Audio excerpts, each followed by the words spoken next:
முருகா, கந்தா, கடம்பா, கார்த்திகேயா, கதிர்வேலா, ஆறுமுக கடவுளே, சுப்பிரமணிய சுவாமி, என் இன்பமே, ஈசனே, பரம்பொருளே, எங்கும் நிறைந்த பரபிரம்மே, சரணமையா சரணம், சரணமையா சரணம், சரணமையா சரணம், சிவாய் சிவ. மயில் வாகனனே, மயூர வாகனனே, எங்கள் நாதனே, குமார கடவுளுக்கு அரோகரா, அரோகரா, அரோகரா.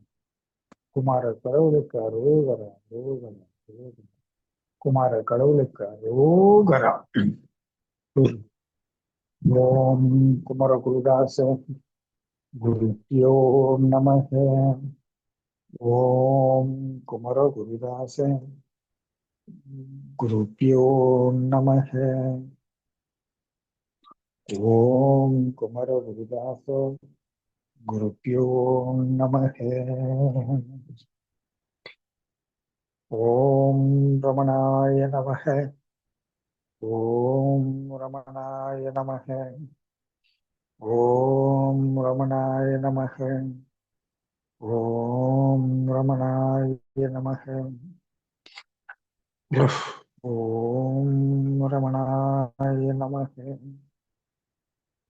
அருட்பெரும் ஜோதி, அருட்பெரும் ஜோதி, தனி பெரும் கருணை, அருட்பெரும் ஜோதி, அருட்பெரும் ஜோதி, அருட்பெரும் ஜோதி, தனி பெரும் கருணை, அருட்பெரும் ஜோதி, அருட்பெரும் ஜோதி, அருட்பெரும் ஜோதி, தனி பெரும் கருணை, அருட்பெரும் ஜோதி. ஓம் பிரிய பாபாஜி நம. ஓம் ஓம் பிரிய பாபாஜி நம. ஓம் ஓம் கிரிய பாபாஜி நம. ஓம் ஓம் சங்கராய நமக. ஓம் சங்கராய நமக. ஓம் சங்கராய நமக. சொல்லுங்க வினோத். வணக்கம் சாமி. வணக்கம்.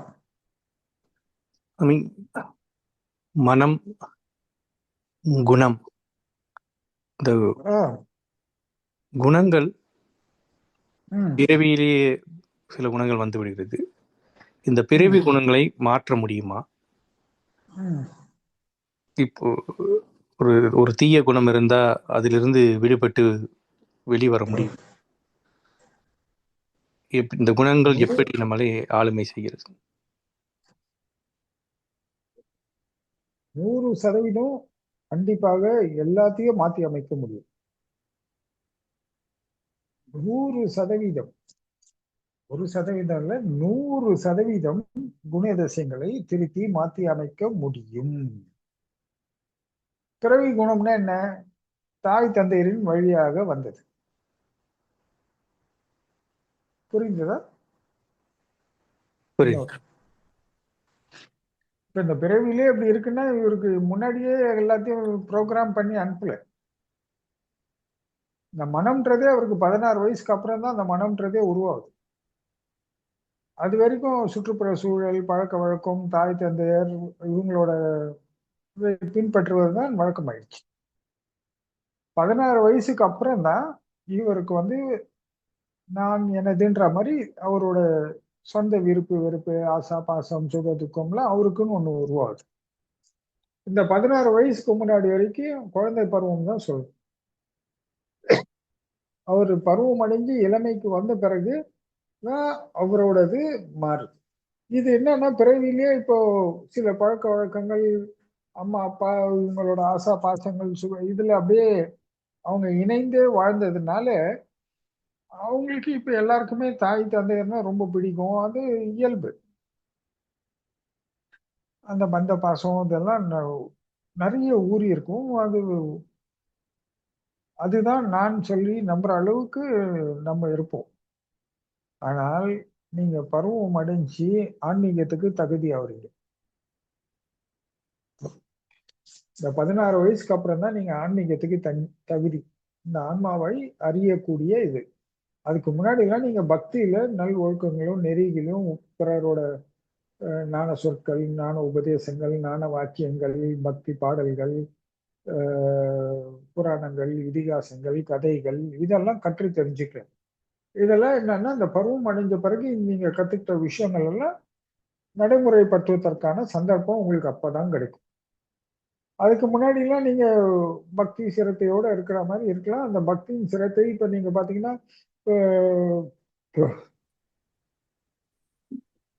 இப்ப பிராமணர்கள்லாம் இருக்காங்கன்னா அவங்க சின்ன வயசுல இருந்தே பசங்களுக்கு காயத்ரி மந்திரம் சொல்ல சொல்லி காலையிலயும் சாயந்தரம் 108 வாட்டி சொல்லணும்னு சொல்லி ஒரு கட்டாயத்தை வச்சிருப்பாங்க. வருஷத்துல ஒரு வாட்டி 1008 வாட்டி சொல்லணும் காயத்ரி மந்திரம்னு சொல்லிட்டு. அவங்க பூர்ணங்கள் கல்யாணம் பண்ணும்போது அந்த காயத்ரி மந்திரத்தை உபதேசம் பண்ணுவாங்க. உபதேசம் பண்ணி அந்த பசங்க சின்ன வயசுல இருந்தே சொல்லிக்கிட்டு வருவாங்க. அவங்க அதையே கொண்டு பூஜை, வழிபாடு, புனஸ்காரம் சொல்லி இதுல அவங்க நடைமுறைப்படுத்திக்கிட்டு இருப்பாங்க. ஆனா அவங்க இதுல ஆன்மீகம் தேடுறவங்க அதுக்கு புரிஞ்ச மாதிரி பருவம் அடைஞ்ச பிறகு மாத்தி அமைச்சு வரவங்களும் இருப்பாங்க. அந்த மாதிரி நீங்க தாய் தந்தையர்து தான் அப்படி நம்மளோட பிறவி ஃபுல்லா இப்படிதான் இருப்போன்றது கட்டாயம் இல்லை. அது உண்மையும் இல்லை. அந்த பருவம் அடைஞ்சு நீங்க பருவம் அடைஞ்ச பிறகு உங்களுக்குன்றது எல்லாமே வந்துடும். இது எல்லாரும் நடைமுறையா நீங்க 1000 விஷயங்கள்ல பார்த்தாலும் ஆனா ஒத்துக்க மாட்டீங்க.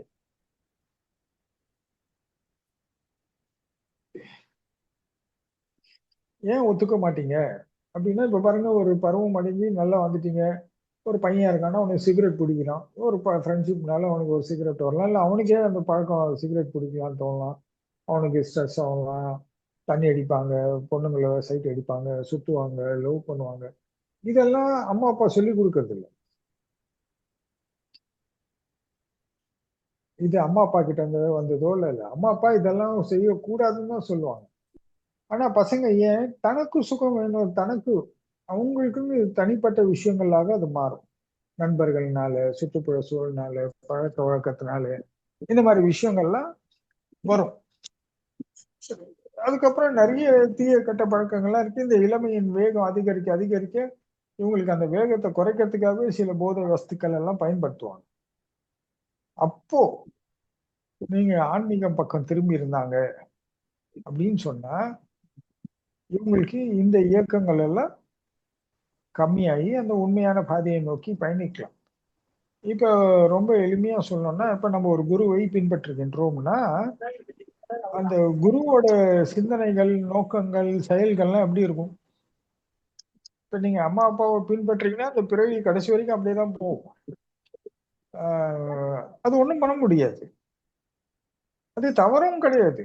சாதாரணவர்கள் அதை அப்படிதான் செய்வாங்க, அப்படிதான் போகும், எல்லாம் வரும். ஆனா அங்க சண்டை, சச்சரவு, நீ நான், எந்த உண்டு, கஷ்டம் நஷ்டம், இன்பம் துன்பம், சுகம் துக்கம், காமம் குரோதம், பழிவாங்குதல், அது இதுன்னு போய்கிட்டே இருக்கும். அதை தவிர வேற எதுவும் பண்ண முடியாது. நம்ம இப்ப நீங்க ஒரு பருவம் அடைஞ்சு தாய் தந்தையரை மதிக்கணும், அவங்க கடமையை செய்யணும், அதெல்லாம் வேற விஷயம். ஒரு அதெல்லாம் நீங்க ஒரு குருவை பின்பற்றுறீங்கன்னா கண்டிப்பா அதெல்லாம் கரெக்டா செய்வாங்க, தன் கடமையை செய்வாங்க. இந்த மாதிரி அவங்களுடைய ஆசையோ, பாசத்தையோ, நேசத்தையோ அதை தன் சக்தியாக பாவிச்சு இவங்கெல்லாம் நம்மளுதுன்னு சொல்லி மற்றவங்களெல்லாம் எதிரியாக பாவிச்சு அது நிறைய கோணல்கள் போகும். எல்லாருக்கும் இந்த மாதிரி வரும்போது ஒரு சுயநலம் அதிகமாகும். இதனால நிறைய எல்லாமே நான் இந்த மாதிரி மாயை, ஆணவம், கம்மம், மாயை எல்லாம் அதிகமாகும் போது அவங்களுக்கு சுயநலம், பேராசை அதிகமாகும். அதனால இந்த சக்தியை வச்சு பண்ணும்போது நிறைய தவறுகள் நடக்கும், நிறைய இன்னல்கள், இடையூறுகளுக்கெல்லாம் ஆளாவாங்க. அதனால நிறைய தடைகள் வாழ்க்கையில வர ஆரம்பிச்சிடும். அப்போ தர்மம்லாம் தன் கடமையை அது அது நீதியும் தர்மமும் நீதியும் தன் கடமையை செஞ்சுட்டு தான் இருக்கும். இவங்களுக்கு வேணா தெரியாது, ஏன்னா இவங்கெல்லாம் இந்த பாசம் சுகம்ன்ற ஒன்று அடிப்படையில இயங்குறதுனால இவங்களுக்கு ஏன் எதுக்கு எதுவுமே தெரியாது. நல்லது நடக்குதா கெட்டது நடக்குதான்னு கூட தெரியாது. ஏதோ ஆதாயம் மட்டும் தான் எல்லாமே ஃபோக்கஸா இருக்கும். அப்புறம் அதுக்கு நிறைய விஷயங்கள் நடக்கும். அதனால இந்த பிறவி குணம்ன்றதெல்லாம் ஒன்றும் கிடையாது. இந்த மாதிரி நீங்க அந்த விஷயங்கள் போய் பின்பற்றப்பட்டு அப்படி போயிட்டீங்கன்னா ஒண்ணும் பண்ண முடியாது. ஆனா கண்டிப்பா நீங்க பிறவி குணத்துல இருந்தெல்லாம் மாத்தி திருத்தி நீங்க உண்மையான விஷயங்களை தேடுறீங்க அப்படின்னு சொன்னா கண்டிப்பா அம்மா அப்பாவோட பிரதிபலிப்பு இல்லாமலாம் இருக்கும். அதை நீங்க குரு இந்த இடத்துல குரு நீங்க பின்பற்றும் போது அந்த இடத்துல உதவி குரு அதை தடுத்து தவிர்த்து இது தவறு, இதை சரி பண்ணிக்கோ, இப்படி போனா உனக்கு நல்லது இல்லை, இது உனக்கா வருதுனாலும் அதை நீ பின்பற்றாத, இதை இந்த நேரத்துல இதை செய் அப்படின்னு சொல்லி இந்த வழிகாட்டுதல் அதை நீங்க பின்பற்ற ஆரம்பிச்சீங்கன்னா இதெல்லாம் சுலபமா கைவிடலாம். ஒரு காலகட்டத்துக்கு அப்புறம் பாத்தீங்கன்னா அது சுத்தமா இருக்கவே இருக்காது. சொல்ல போனா நீங்க நிறைய பேரை நானும் பார்த்திருக்கேன். இது ஒரு உதாரணத்துக்கு சொல்றேன். என்கிட்ட நிறைய இளைஞர்கள்லாம் வருவாங்க. அவங்கெல்லாம் ஆன்மீகம் அது இதுன்னு சொல்லி கேட்பாங்க. அவங்களுக்கு நல்ல பயிற்சிகள்லாம் செய்யணும்னு அவங்க நல்ல பயிற்சிகள்லாம் எடுப்பாங்க. பயிற்சி எடுத்து கொஞ்சம் நல்லா முன்னேறி அவங்க இருக்கும்போது பார்த்தீங்கன்னா, அவங்க தாய் தந்தையரோ, இல்ல மனைவியோ வந்து என்கிட்ட சொல்லுவாங்க, "சாமி இவரு தியானம்லாம் பண்றாரு. எனக்கு ஒரு மாரியா இருக்கு. எங்களுக்கெல்லாம் பயமா இருக்கு. இவன் வேற மாரி மாறிடுவானோ, சாமியார் ஆயிடுவானோ, இதுவாயிடுவானோ, அதுவாயிடுவானோ. எங்க பேச்செல்லாம் ஒண்ணும் கேட்க மாட்றான். நாங்க ஒண்ணு சொன்னா அவன் ஒண்ணு சொல்றான்." இப்ப இவங்க பார்த்தீங்கன்னா, சராசரியா இருக்கும்போது அவங்க என்ன சொல்றாங்களோ, அத அப்படியே நம்புவோம். அப்படியே ரியாக்ஷன் ஆவோம். பார்றா இவன் இப்படி சொன்னான்னா, அப்படியே எப்படி சொன்னான்னு குதிப்பான். ஆனா இப்ப இந்த மாரி யோகம், தியானம்லாம் செய்றான், குருவை பின்பற்றுகிறான் என்றால், அவன் அந்த மாரி ரியாக்ட் பண்ண மாட்டான். அம்மா இரும்மா, பொறுமையா இருங்க. நம்ம என்னான்னு கேட்போம், விசாரிப்போம். அவங்களுக்கு வந்து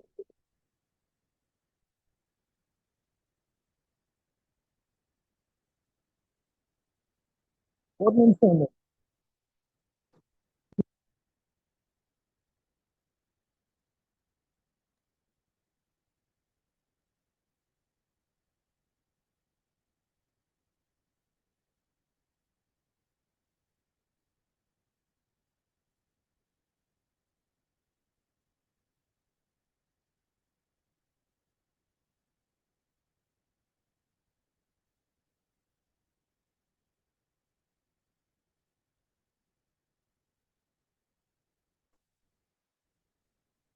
வினோத் கேக்குதா? கேக்குதுங்க. பாத்தீங்கன்னா, என்கிட்ட நெறைய கம்ப்ளைண்ட் பண்ணுவாங்க. ஆஹ் அதெல்லாம் வேண்டாம் சாமி, விட்டுருங்க. இப்படியே இருக்கட்டும். அப்படின்லாம் சொல்லி என்கிட்ட கேட்பாங்க. நான் ஒண்ணு சொல்லுவேன், அப்படிலாம் ஒண்ணும் இல்ல. நீங்க தாராளமா பாத்துக்கங்க உங்க பையன. அதெல்லாம் ஒண்ணும் இல்லம்மா, நார்மல் தான். அப்புறம் நான் அவங்களோட கம்யூனிகேஷனை கட் பண்ணுவேன். அந்த பசங்க தானா போயிடுவாங்க. ஆஹ் நம்மளை விட்டு விலகி போயிடுவாங்க. இல்ல நானே சொல்லுவேன், அப்பா அது உங்க பெத்தவங்களுக்கு பிடிக்கல. அவங்க தான் ரொம்ப முக்கியம். ஸோ நீ வந்து இப்படி இருக்கணும்னு தான் அவங்க விரும்புறாங்க. அவங்க விருப்பப்படி நீ இரு. உனக்கான நேரம் வரும்போது நீ என்கிட்ட வா. நான் இங்கே தான் இருப்பேன். இதே மண்ணில் தான் உட்காந்துருப்பேன். நான் உனக்கு கண்டிப்பா நான் சொல்றேன், நான் எங்கேயும் போக மாட்டேன். ஒரு காலகட்டத்துக்கு அப்புறம் உனக்கு நான் தேவைப்படுவேன். அப்போ வா. அது வரைக்கும் இப்போ போய் நீ ஒரு கடமையை செய். உன் தாய் தந்தர் விருப்பத்தை ஈடேத்து. அப்படி இப்படின்னு சொல்லி நான் அனுப்பிச்சிருவேன். ஆஹ் அதே மாதிரி கணவனா இருந்தாலும் சொல்லுவேன், மனைவி தான் ரொம்ப முக்கியம். மனைவியோட சந்தோஷம் முக்கியம். உன்னை நம்பி இருக்காங்க அப்படின்னு அவங்களுக்கு சொல்லி அனுப்பிச்சிருவேன். ஏன்னா அவங்களோட கம்யூனிகேஷன் அங்க வேலை செய்யல.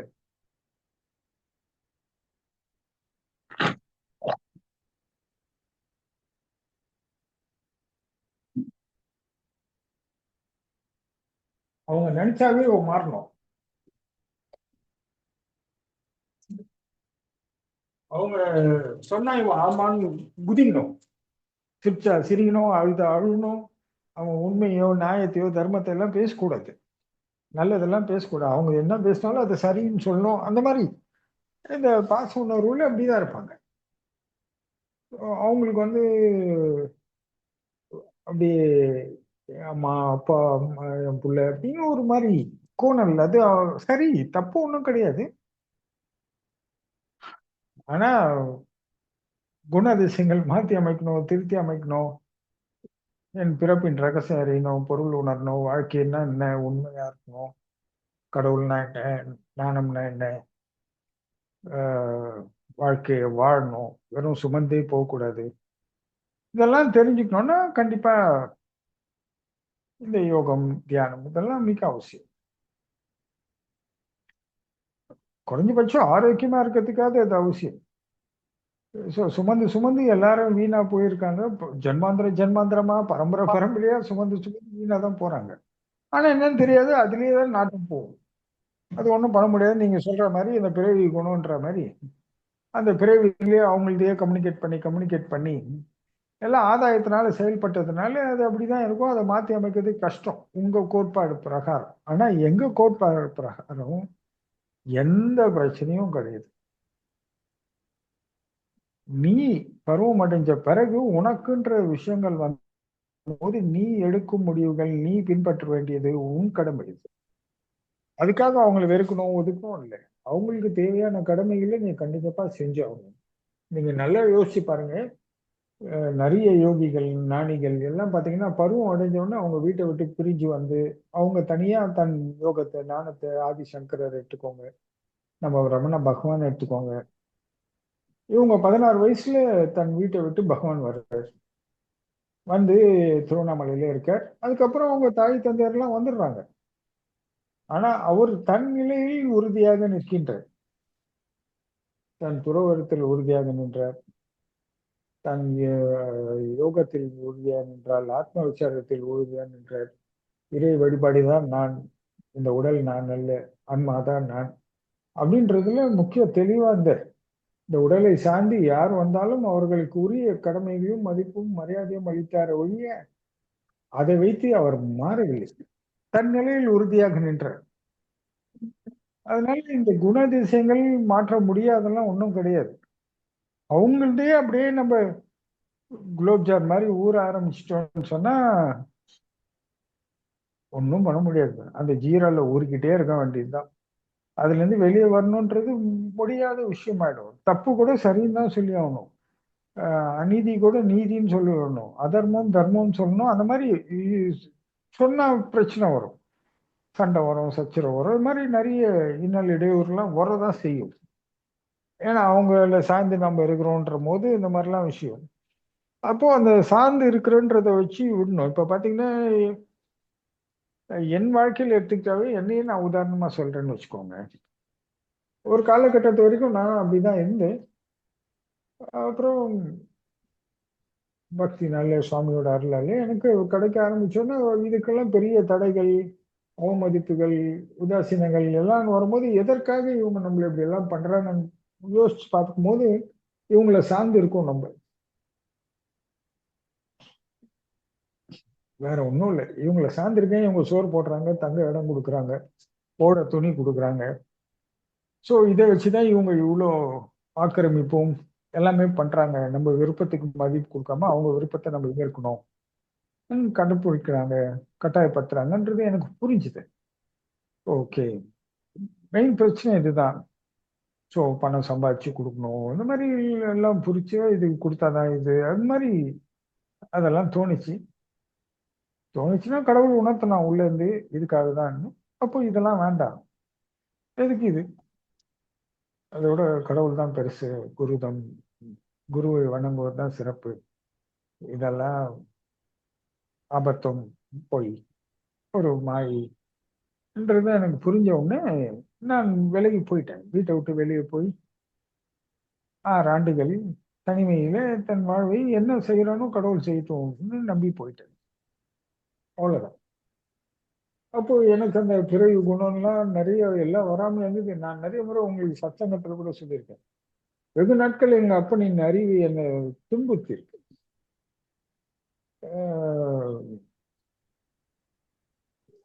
எனக்கு இந்த மாதிரி மோகம், மயக்கம், சஞ்சலம், சபலம் ஏற்படும் போதெல்லாம் இது நான் இல்லையே, நானும் சாமியை வணங்கி நின்றுட்டு இருக்கேன், முருகப்பெருமானை வச்சு தியானம் பண்றேன், ஆனா எனக்குள்ளேயே இதெல்லாம் வருது அப்படின்னும் போது பார்த்தீங்கன்னா எங்க அப்பாவின் சில விஷயங்கள் எல்லாம் எனக்கு தெரியுது.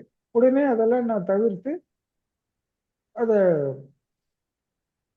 தவிர்ப்பதற்கும் அது என்னை இயக்காத ஒன்றும் நான் என்ன செய்யணுன்றத குரு கிட்ட கேட்டு, கடவுள்கிட்ட கேட்டு, அந்த பதிவுகளை என் நினைவில் இருந்து அகற்றி விட்டேன். என் பழக்க வழக்கங்கள், என் சுபாவங்கள் எதிலுமே அந்த பதிவுகளை நான் அகற்றி விட்டேன். இந்த உலகத்துல எல்லாரும் சமம், அதே மாதிரிதான் அவங்களும், அவ்வளவுதான். அதனால அது முடிஞ்சிச்சு. அந்த பதிவுகள் எனக்குள்ள இல்லாம அதுக்கு நான் முக்கியத்துவம் கொடுக்கல. அதனால அந்த பதிவுகள் குறுகிய காலத்திலே காணா போய்விட்டன. ஸோ இப்போ எனக்கு தாய் பாசத்தை விட தாய் எனக்கு இழுத்த அநீதிகளை பத்தி தான் எனக்கு கோபம் வந்துச்சு. தாயின் மேல் அவங்க எனக்கு காட்டின விஷயத்தை விட எனக்கு எவ்வளவு அநீதி இழைத்தார்கள் என்பது மேலதான் எனக்கு கோபம் இருந்தது தவிர அவங்க மேல ஒரு இது இல்லை. இருந்தாலும் கடைசி காலகட்டத்துல தன் கடமையை செய்யணும் அப்படின்னு சொல்லி சாமி உணர்த்தினாங்க. அதுக்காக நான் திரும்ப வந்தேன். திரும்ப அவங்கள பார்த்து இந்த மாதிரி இயல்பு வாழ்க்கை இங்க திரும்ப இங்க வர வேண்டியதாயிடுச்சு அவங்கள பார்த்துக்கிட்டு. அப்போ அந்த கோப தாபங்கள் எல்லாம் கொஞ்சம் கொஞ்சமாக மறைக்கப்பட்டது, மாறுபட்டது. அப்படிதான் எனக்கு தெரிஞ்சு என் அனுபவத்துல இந்த பிறவி குணங்கள்லாம் ஒன்றும் கிடையாது. இந்த மாதிரி நீங்க பாச உணர்வுக்கெல்லாம் அடிமையாகி, பந்த பாசத்துக்கு ஆளாகி, சுக தக்கத்துக்கு ஆளாகி, காம குரோதத்துக்கு ஆளாகி, பழிவாங்குதலுக்கு ஆளாகி, எந்த உண்டு இந்த மாதிரி ஒரு பைண்டிங்ஸ் ஆர் பாண்டிங்ஸ் ஏதோ ஒன்றுத்துக்கு நீங்க அது இல்லாம நான் இல்லைன்ற ஒரு நிலைப்பாட்டில் இருந்தீங்கன்னா மாற்றி அமைக்கிறது ரொம்ப கஷ்டம். ஆனால் இதையெல்லாம் திருப்பி அமைக்கணும், மாற்றி அமைக்கணும். நான் என்ன நினைக்கிறேன், என் உணர்வுகள் என்ன, என் நோக்கங்கள் என்ன, என் விருப்பங்கள் என்னெல்லாம் நீங்க தெரிஞ்சுக்கணும்னு சொன்னா கண்டிப்பா உங்களுக்கு ஒரு குரு வேணும். குரு இருந்தாதான் இதெல்லாம் நீங்க செய்து சரியாக்க முடியும். ஏன்னா இப்ப நீங்க ஒண்ணு பிடிக்கிறீங்க, ஒண்ணு இப்ப இது அம்மா அப்பா இந்த மாதிரி விஷயங்கள்லாம் நீங்க தவிர்க்கிறதுக்காக ஏதோ ஒரு விஷயங்கள் செய்யறீங்கன்னு வச்சுக்கோங்களேன். அந்த பாரம் உங்களுக்கு தாங்கறதுக்கான பலம் இல்லை. உங்களுக்கு இதையெல்லாம் தாண்டி அவங்க ஆளுமை சேர்ந்த ஆற்றல் மிக்க ஒரு குரு வேணும். அவங்க அந்த குரு அறிவு, ஞானம், அவங்களோட மனோபலம், தேக பலம், அறிவு பலம், அதுக்கு தாண்டி ஆன்ம பலத்தோட இருப்பாங்க. அப்ப அவங்கள தொட்டீங்கன்னா உங்க மனம், உடல் எல்லாம் அமைதி. இப்ப அதான் உங்களுக்கு ஒருநிலைப்படும். மனம், உடல் எல்லாம் உங்க வேகங்கள் எல்லாம் அனாவசியமானது, வீணானது இந்த மாதிரி போயிட்டோம்னா நம்ம திரும்பி வர முடியாது. இந்த மாதிரி நிறைய உண்மைகள் உங்களுக்கு உபதேசிக்க உங்கள் மனம் தெளிவா இருக்கும், கவனம் தெளிவா இருக்கும், உடல் ஆரோக்கியமா இருக்கும், புத்துணர்ச்சியோட இருக்கும், சுறுசுறுப்பா இருக்கும். இந்த அற்ப சுகங்களுக்கெல்லாம் உங்க மனம் ஆளாகாமல் இருக்கும். அப்போ உங்களுக்கு பாத்தீங்கன்னா, ஏன்னா குருவின் உபதேசங்கள் எல்லாம் உண்மையா இருக்கும் போது இந்த குணங்கள் இப்ப உங்களுக்குன்னு ஒரு சொல்ற மாதிரி உங்க ராசி, உங்க நட்சத்திரக்குன்னு உங்களுக்குன்னு இப்படிதான் ஒரு சுபாவம் அப்படின்னு ஒரு கணிப்பு இருக்கு. ஜாதக கணிப்பு பிரகாரம் இவர் இப்படிதான் இருப்பார், இந்த வயசுல இப்படி பண்ணுவார், அந்த வயசுல இப்படி பண்ண ஒரு கணிப்பு. இந்த கணிப்பெல்லாம் கூட நம்ம மாத்தலாம்.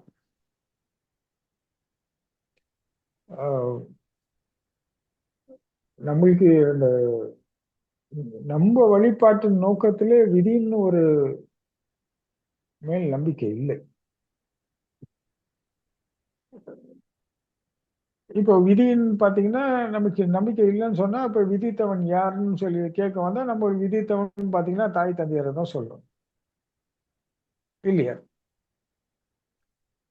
அப்ப அவங்களோட இது விஷயத்த நம்ம உங்களுக்கு பருவம் உங்களுக்குன்னு ஒரு தனித்தன்மை வெளிப்பட ஆரம்பிச்சோடனே நீங்க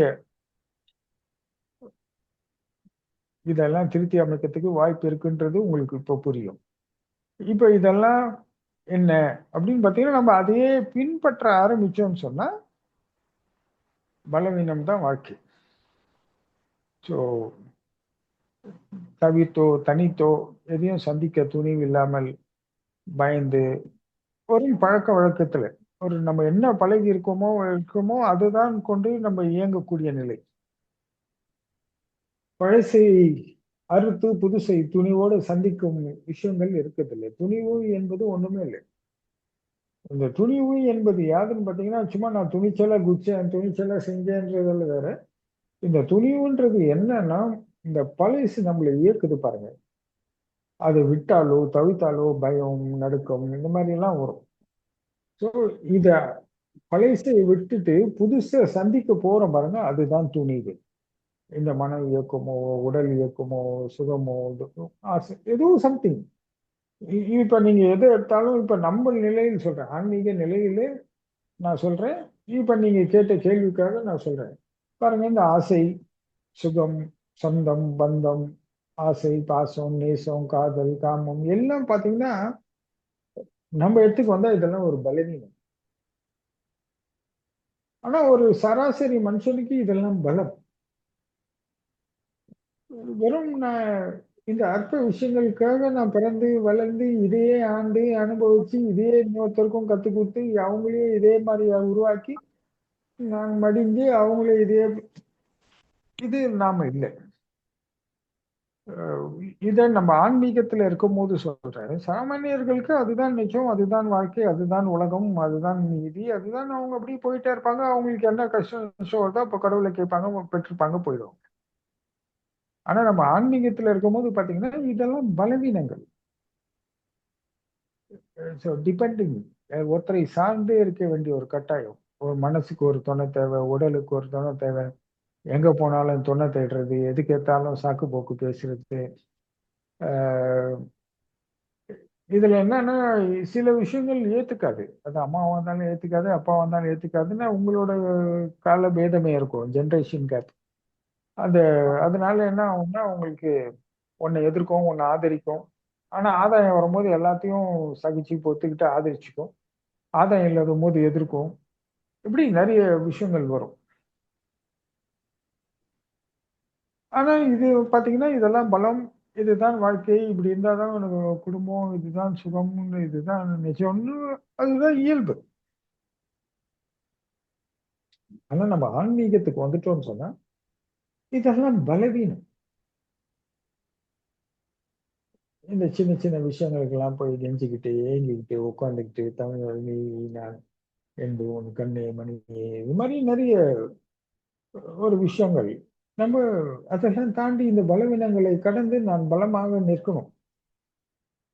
என் மனம் அமைதியா இருக்கணும், என் மனம் உறுதியா இருக்கணும், என் மனம் தைரியமா இருக்கணும், நான் ஒழுக்கமா இருக்கணும், நான் பண்பா இருக்கணும். இது யாரும் கிட்ட இருந்து வராது. நிச்சயம் அம்மாவோ, அப்பாவோ, அண்ணனோ, தம்பியோ நீங்க யாரை ஃபாலோ பண்றீங்க, ரோல் மாடலா எடுக்கிறீங்கன்னா அவங்க கிட்ட இது இருக்காது. ஏன்னா அவங்களும் சாமானியர்கள். அவங்களுக்கும் இதே தான் இருக்கும். ஆனா இதெல்லாம் வேணும்னா இதையெல்லாம் நடைமுறைப்படுத்தி தன்னைத்தானே ஆண்டு அனுபவித்து ஒரு குரு என்ற நிலையில் நிற்கும் நபர்கிட்ட இருந்து தான் இந்த சக்தி வரும். ஏன்னா அதுதான் அவங்க செய்யறாங்க. இதுதான் அவங்க பின்பற்றினாங்க. அவங்க வாழ்க்கையில அவங்க பிறந்து வளர்ந்து வாழும்போது நம்மளுக்கு என்னெல்லாம் தோணுதோ அதே தான் அவங்களுக்கும் தோணிருக்கும். ஆனா அதை கடந்து வந்தார்கள். அதன் பின் செல்லாமல். அதையெல்லாம் கடந்து அவங்க தன் நிலையில் நின்றார்கள். இந்த மனம், உடல் எல்லாம் கடந்து ஆன்மாவோட இணைந்து வாழும்போது கடவுள் போல் வாழ்ந்தார்கள். அதனால்தான் குரு ஒருத்தர் இருந்தா இதெல்லாம் சாத்தியம்னு சொல்றேன். இந்த ஏன்னா அவங்க இதைத்தான் செய்யறாங்க. நித்தம் அதுதான் அவங்களோட பயிற்சி. நித்தம் அவங்க உறக்கம் கூட ஞான உறக்கம். ஏன்னா உடல், மனம் எல்லாம் உறங்கினா கூட உணர்வுகளை வீழ்ச்சிக்கிட்டே இருப்பாங்க. உறக்கத்துல கூட இந்த உணர்வு நிலை மாறுபடுதா? அப்போ உள்ள பதிவுகளை இதுல கவனிப்பாங்க. எங்கோ எப்போதோ செய்த விஷயங்கள் எல்லாம் என்னை மறுநாள் காலை இயக்கும் முன் இரவிலே அவங்க முடிச்சிருவாங்க அதெல்லாம். அந்த அளவுக்கு தன் கவனத்தை சீரும் சிறப்புமாக வச்சுப்பாங்க. அவங்களோட உறக்கம் கூட ஞான உறக்கமாக இருக்கும். ஊன உறக்கமாக இருக்காது. முதல்ல உங்களுக்கு எல்லாருக்கும் இந்த மாதிரி விஷயங்கள்லாம் அனுபவிக்கிறவங்களுக்கு சோம்பல், சுகம் எல்லாம் ரொம்ப பாரமா இருக்கும். அதுல 1% குறைஞ்சா கூட அவங்க ஃப்ரெஷ்னஸ் போயிடும். அதனால நல்லா சாப்பிடுவாங்க, நல்லா தூங்குவாங்க, வேகமா தன் உடல் மேல பற்றுதல் வச்சுப்பாங்க. பயிற்சி, கீச்சி என்னென்னமோ பண்ணிட்டு இருப்பாங்க.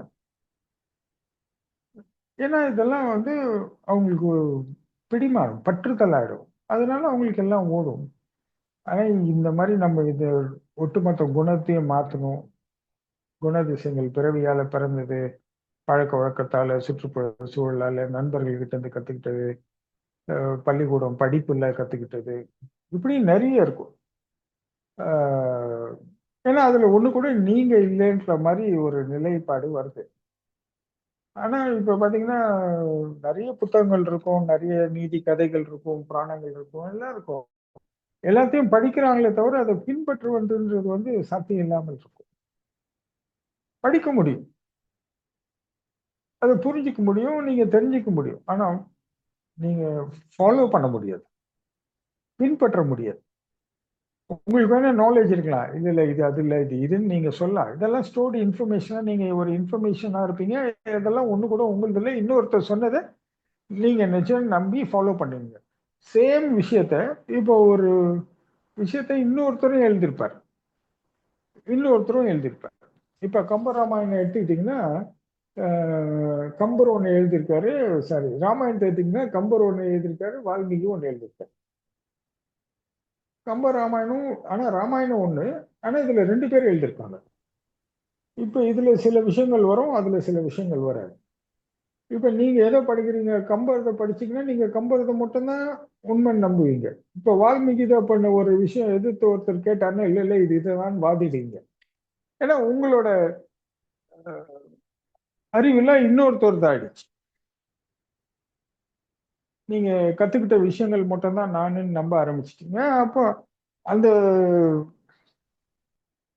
பதிவுகள், அந்த அதுதான் உண்மைன்ற மாதிரிலாம். அதனால தான் நான் அன்னைக்கு கூட ஒரு வாட்டி சத்சங்கத்துல சொன்னேன், கூகுளை நம்புகிறான், குருவை நம்ப மறுக்கிறான்னு சொல்லிட்டு.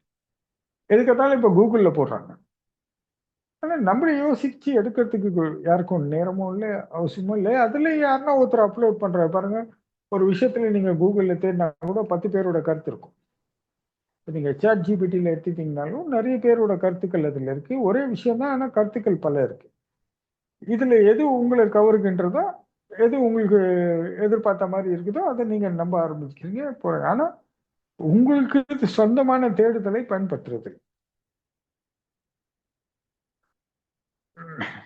அந்த மாதிரி.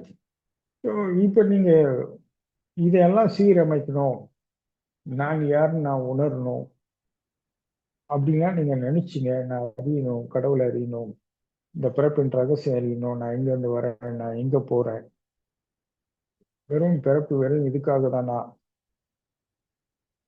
அஹ்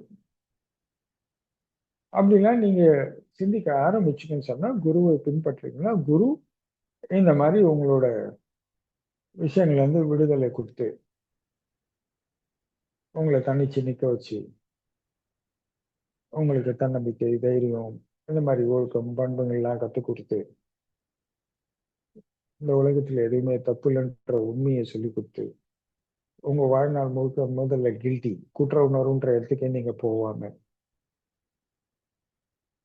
உங்களை துணிவுடனும் துணிச்சலுடனும் செயல்பட வைப்பாங்க. இதெல்லாம் நீங்க எல்லாம் சாத்தியமேன்னு சொல்றோம் நம்ம. ஆஹ் இப்ப விதியின் மேல் எனக்கு நம்பிக்கை இல்லை, மற்றவங்களை பத்தி எனக்கு தெரியாது. எனக்கு விதியின் மேல் நம்பிக்கை இல்லை. அதனால நான் எதை விதின்னு நம்புறேன்னா, எது ஒண்ணு மாறாதோ அது விதி, எது ஒன்று மாறுகின்றதோ அது விதி அல்ல அப்படின்றதான். இப்ப பகல் இரவு விதி, பிறப்பு இறப்பு விதி, இந்த மாதிரி இதெல்லாம் எது ஒண்ணு மாறாதோ அதெல்லாம் விதி, எது ஒண்ணு மாறுகின்றதோ அது விதி அல்ல அப்படின்றது என் கருத்து, என் நோக்கம். அதனால நான் வெறும் மதியை நம்புகிறீர்களான்னு கேட்டால் மதிதான் நான் நம்புறேன். ஸோ இதெல்லாம் இயல்பா நடக்கும். இதுக்கு சுழற்சி, இதுல எல்லாத்தையோடும் நம்மளும் இணைகிறோம். அதனால இந்த மாதிரி ஏற்றத்தாழ்வு, இந்த மாதிரி இன்னல் இடையூறுகள் எல்லாமே நமக்குள்ள இருந்து வரும். ஸோ இதையெல்லாம் நம்ம கையாண்டு எடுத்து போனோம்னா இதுல இருந்தெல்லாம் நம்ம விடுபட்டலான்றது என் நம்பிக்கை. அதனால இந்த மதிதான் நான் அப்படின்னு சொல்லி நான் நம்ப ஆரம்பிச்சேன். அது எனக்கு நல்ல பயிற்சியும் பயனையும் கொடுத்தது. அதனால நிறைய கஷ்டங்கள் அனுபவிச்சேன், துன்பங்கள் அனுபவிச்சேன், சும்மா கிடைக்கல. அதனால பெரிய பாதிப்புகள்லாம் ஏற்பட்டது, உடலால, மனதால, பொருளால, எல்லாத்துலயும் இழப்புகள். ஆனா நான் கொண்ட கொள்கைகள் மேல் கைவிடவில்லை, உறுதியாக நின்றேன். எது இழந்தாலும் நான் இழக்கக்கூடாது, என்னை இழக்கக்கூடாது. நான் இழக்கக்கூடாதுன்னா அது ஆணவம் இல்லை. இந்த நான்றது யாரு? சிவத்தன்மை, சைவ நெறி, குருவின் உபதேசம், குருவின் அன்பு. ஆஹ் ரொம்ப பேசிக்கலா பாத்தீங்கன்னா சுவாமியுடைய அன்பை இழக்கக்கூடாது. வெறும் நான், எனது, என் சுகம், என் துக்கம்னா நிச்சயம் நான் கடவுளோட அன்பை இழந்துருவேன். இதை காப்பாற்றணும்னா நாம் இதையெல்லாம் பின்பற்றணும்னு சொல்லி அந்த குரு பக்தினாலும் குரு மேல் கொண்ட அன்பினாலும் இதெல்லாம் சுலபமா கடந்து வந்து, இதுக்காக நான் பெரிய ஆஹ், ஒரு பாதாள இதுலயோ ஒரு பெரிய குகையிலோ இல்ல மலை உச்சிலெல்லாம் போய் உட்காரல. நடைமுறை வாழ்க்கையிலே இதையெல்லாம் செஞ்சோம். அதனால இதெல்லாம் மாற்றி அமைக்க முடியும், திருத்தி அமைக்க முடியும். உங்களுக்குன்னு தனிப்பட்ட உங்களோட அனுபவ கருத்துக்களை சொல்ல முடியும். நீங்க ஆண்டு அனுபவித்து இப்ப நான் ஒரே விஷயத்த நான் ஒண்ணு சொல்லியிருப்பேன். ஒருவேளை உங்களோட யோக பயிற்சினாலயோ, ஞான பயிற்சினாலயோ, இல்ல மனவள கலையினாலயோ நீங்க என்னோட சிறப்பான கருத்துக்களை சொல்லலாம். இந்த இந்த காலகட்டம் உங்களது. ஏன்னா அந்த காலத்துல நீங்க என்னோட பெஸ்டா கூட ஒரு விஷயத்த சொல்லலாம். இல்ல நீங்க தவறா சொல்லும் போது நான் சொல்வேன், இல்ல இல்ல அது அப்படி வராது, இப்படித்தான் வரும். ஆனா உண்மைன்றது ஒண்ணுதான். ஆனா அனுபவத்தின் வாயிலாக உங்க கருத்துக்கள் மேம்படலாம், இல்ல மேம்படாம போலாம், வேறுபடலாம். ஆனா அந்த மாதிரி நீங்க வரீங்கன்னு சொன்னா கண்டிப்பாக இந்த பிறப்புகளால் ஏற்பட்டது இதெல்லாம் ஒரு இன்னல இடையூறு கிடையாது. நீங்க உறுதியாக சொல்லலாம். இப்போ நீங்க குறிப்பாக நான் என்ன சொல்லி ஏன் இந்த இடத்த சொல்றேன்னா, இப்ப நம்ம சுவாமி எனக்கு ஒரு உபதேசம் கொடுக்குறாங்க, அதை நான் ஆண்டு அனுபவிக்கும் போது எனக்கு அதை விட சிறப்பா ஒண்ணு தோணும். சாமி இதை சொல்றாங்க, நம்ம இது இப்படி இருக்கே, இது இதோட சிறப்பா இருக்கு, ஆனா இது இன்னும் தப்பா இருக்குமோ அப்படின்னு சொல்லிட்டு சுவாமி கிட்டே ஒரு கலந்துரையாடல் போகும். அப்ப அதுல இல்ல, இது நீ சிறப்பா தான் இருக்கு, இதுவும் சரிதான்றது அப்படியே அந்த எல்லா கோணங்கள்லயும் பார்ப்பேன். யோகத்துல பார்ப்பேன், ஞானத்துல பார்ப்பேன், ஆத்ம விசாரத்துல பார்ப்பேன். இதுக்காக அதிக நேரம்லாம் இல்லை. அந்த டக்கு டக்குன்னு இந்த ரெண்டு இடத்துலயும் எல்லா இடத்துலயும் இது ஒத்து போதான்னு பார்ப்பேன். இது காலத்தோட இணையும் போது எப்படி இருக்கு, இயற்கையோட இணையும் போது எப்படி இருக்கு, இது மனதோட விஷயங்களை சேர்க்கும் போது எப்படி இருக்கு, இது அன்போடு சேர்க்கும் போது எப்படி இருக்கு. இவ்வளவுதான் மார்க்கங்கள். So, அப்போ எல்லாத்துலயும் ஒத்த கருத்து வந்தா இது சரி, இது நம்ம சிறப்பா கையாண்டிருக்கோம். சரி, இதுதான் இப்ப சுவாமி சொன்னதே ஏத்துப்பேன், எல்லாரோட இதுலயும் ஏத்துக்கிட்டு அதுல ஒரு அனுபவிச்சு பார்த்து அதுல வந்து ஒரு பெஸ்ட்டை நம்ம வெளியே கொண்டு வருவோம். இதுக்கெல்லாம் நம்ம உழைக்கணும். இப்ப நீங்க கண்டிப்பா நம்ம சொன்ன மாதிரி ஒரு சாமானியர் நீங்க இப்போதைக்கு இன்னும் வச்சுப்போம். நீங்க இந்த மாதிரி முதல்ல சொன்ன மாதிரி ஒரு சாமானியர்களுக்குள்ள மனநிலையில இருந்தீங்கன்னா கண்டிப்பா எதுவுமே பண்ண முடியாது. ஸோ ஒரு குருவை பின்பற்றி அவரை வணங்கி நின்று ஒரு உபதேசங்களை கேட்டு அதை பின்பற்றி அதனால் கிடைக்கப்படுகின்ற அனுபவங்கள், ஆற்றல், அறிவு, திறன் இதெல்லாம் நீங்க வளர்க்க வளர்க்க உங்களுக்கு இதெல்லாம் இயக்கம் நின்று போய் நீங்க உங்களுக்கு அந்த குருவோட நாணமோ என்னெல்லாம் அந்தந்த தருணத்துல உங்களுக்கு என்னென்ன தேவையோ அது அப்பப்போ கிடைக்கப்பட்டுக்கிட்டே இருக்கும். உங்களோட வாழ்வின் பொருள் வாழ்க்கை எப்போதும் உற்சாகமா, சோர்வா, தளர்ச்சியா இல்லாம நீங்க தெளிவா இருப்பீங்க. கண்டிப்பாக என்ன தெளிவு வேணும். அந்த தெளிவா இருக்கிறதுக்கு கண்டிப்பா குரு வேணும். தெளிவு இல்லைன்னு சொன்னா எப்போதும் ஒரு பலவீனத்தை சார்ந்தே வாழ்க்கையின் பயணமாக இருக்கும். பலம்ன்ற ஒரு விஷயத்த தொடுறது ரொம்ப கஷ்டமா இருக்கும். சொல்லுங்க வினோத், புரிஞ்சுதா இல்ல என்ன ஏதாவது சொல்லணுமா இதை பத்தி? புரிஞ்சுதுங்க சாமி, புரிஞ்சுதுங்க. நன்றிங்க சாமி. சொல்லுங்க வினோத். ஜெகதீஷ் கூப்பிடுங்க சாமி. கூப்பிடுங்க. வாங்க ஜெகதீஷ். நீங்க திருப்தி ஆயிட்டீங்கன்னா கூப்பிடுங்க, இல்ல இதுல ஏதாவது இருந்ததுன்னா கேளுங்க, சொல்றேன். திருப்தி தான் சாமி. ம். சுவாமி, சொல்லுங்க ஜெகதீஷ். தாழ்ந்தால் வாழ முடியும். ஒரு ஆமா. மனிதனை தாழ விடாமல் தடுப்பது எது சுவாமி? ஆணவம், கம்மம், மாயை. இதுதானே பிறப்பிலே இருக்கு. இப்போ நம்ம வினோத் கேட்டதும் இதன் அடிப்படை தான். ஏன் மாற முடியலன்னா இது மூணும் பிறப்பிலேயே இருக்கு. இந்த ஆணவம், கம்மம், மாயன்றது பிறப்பிலேயே வந்துடும். அதனாலதான் இதை ஒன்றும் பண்ண முடியாம எல்லாரும் அதுக்கு பணிஞ்சு போறதுக்கு ஆளாகிறாங்க. ஆணவம்னா அது கம்மம்னா நீங்க காமம் இல்லை, கம்மம். கம்மம்னா அனுபவங்கள்.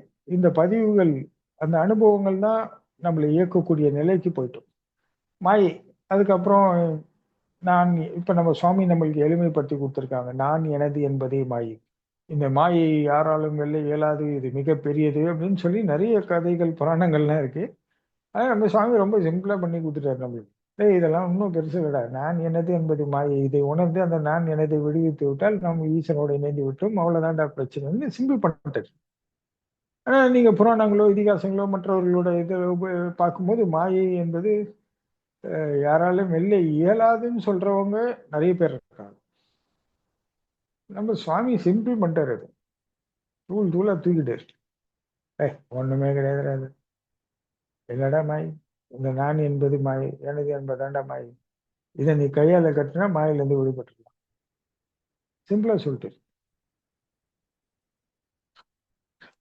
ஆனா இது எளிமைப்படுத்தி விட்டார். தன் ஆண்டு அனுபவித்த அனுபவத்தின் வாயிலாக. ஆனா அதன் இயல்பு யாது? அது ஆற்றல், அதனுடைய பவர் எல்லாம் பாத்தீங்கன்னா, சக்தி எல்லாம் மிக பெருசா இருக்கும். அதை சந்திக்கும் போது தெரியும் அதனோட பவர் எல்லாம் எவ்வளவு பெருசா இருக்கும்னு சொல்லிட்டு. நான் கூட பாத்தீங்கன்னா ஆரம்ப காலகட்டத்துல இதுக்கெல்லாம் வெல்றதுக்கு வழியே இல்லாத போது பாத்தீங்கன்னா நான் சுவாமியை பின்பற்றிருந்தாலும் குமார கடவுளை தான் நான் வணங்கி நின்றுருக்கோம். ஆனா நான் குமார கடவுளை வணங்குறேன், இல்லைன்னு சொல்லல. ஆனா அதுதான் என் ஏக தேக வழிபாடாக இருந்திருக்கும். என் உபாசனை பாத்தீங்கன்னா நான் இதெல்லாம் யோசிச்சு மாயை வென்றவர் யாருன்னா திருச்செந்தூர் செந்தில் ஆண்டவர் அப்படின்னு சொல்லி நான் செந்தில் ஆண்டவரை நான் முழு முதற் கடவுளாக கொண்டு திருச்செந்தூர் முருகனையே, ஏன்னா அவர் மாயை வென்றவர். இது நம்மளுக்கு மாயை வென்றவரை நம்ம வழிபட்டா நம்மளும் மாயை வென்றலாம் அப்படின்னு சொல்லிட்டு முருக உபாசனை செய்து செந்தில் ஆண்டவரையே நான் நித்தம் வழிபட்டு அதிலிருந்து மாயை வெல்வதற்கே எனக்கு கொஞ்சம் சுலபமா இருந்துச்சு. மாயின் தாக்கங்கள்லாம் அதிகம் ஏற்படும் போதெல்லாம் விழுந்து எழுந்தோம், எழுந்து விழுந்தோம், இதெல்லாம் நடக்கும்.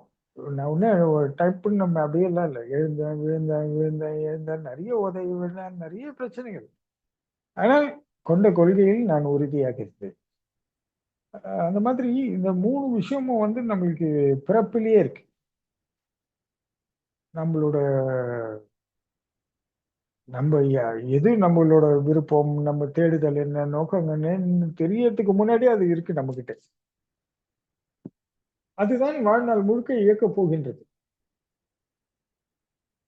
இதுதான் நிலைப்பாடாக இருக்கு. ஆனால் இதையெல்லாம் நம்ம மாற்றி அமைக்கிறோம் அப்படின்னும் போதுதான் குருவை பின்பற்றுகின்றோம். இதுல இருந்து ஒன்றொன்றாக விடுதலை செய்து நாம நம் நோக்கம் என்ன, நம் விருப்பம் என்ன, நம் செயல் என்ன, இதனால் என்ன பயன், இதனால் என்ன பயன், இது தேவையா, தேவையில்லையா, இது வேண்டுமா, இது வேண்டாமா, எல்லாம் நாம் யோசித்து நிதானித்து தெளிந்து நாம் பயணிக்கும் அளவுக்கு அறிவை வளர்த்துக்கிறோம். அதனால இந்த 3 தான் நம்மளால எதுவுமே செய்ய முடியாம இருக்கும். சொல்லுங்க ஜெகதீஷ், நீங்க கேட்ட கேள்வி என்ன சொன்னீங்க? இதற்கு தடையாக இருப்பது எது சுவாமி? ஒருவனை தாழ விடாமல் இருப்பதற்கு தடையாக இருப்பது. இப்போ அதுக்கு என்ன காரணம்னா இந்த 3 விஷயம் தான். முதல்ல இப்ப எடுத்துக்கோங்க, ஒரு அம்மா அப்பான்னு எடுத்துக்கோங்க. அவங்களுக்கு பார்த்தீங்கன்னா தன் பிள்ளை நல்லா படிக்கணும், நிறைய வேலைக்கு போகணும், நிறைய சம்பாதிக்கணும், அவங்களுக்கு பெருமை வேணும். என் புள்ள அமெரிக்காவில் இருக்கிறான், என் புள்ள ஜெர்மனில் இருக்கான், என் பிள்ளை அங்கே படிக்கிறான், என் பிள்ளை இதில் ஏரோநாட்டிக்கல், என் பிள்ளை ஐஐடி, என் பிள்ளை என்ஐடி, அவன் லட்சக்கணக்கில் சம்பாதிக்கிறான். உடனே பெருமை ஒண்ணு, அதுக்கேத்த மாதிரி பெண் வீட்டார் தேடுவாங்க, அதுக்கேத்த மாதிரி நிறைய விஷயங்கள் பண்ணுவாங்க. இது இப்ப என்ன ஆகும்? கண்டிப்பா ஆணவம் தான் இது.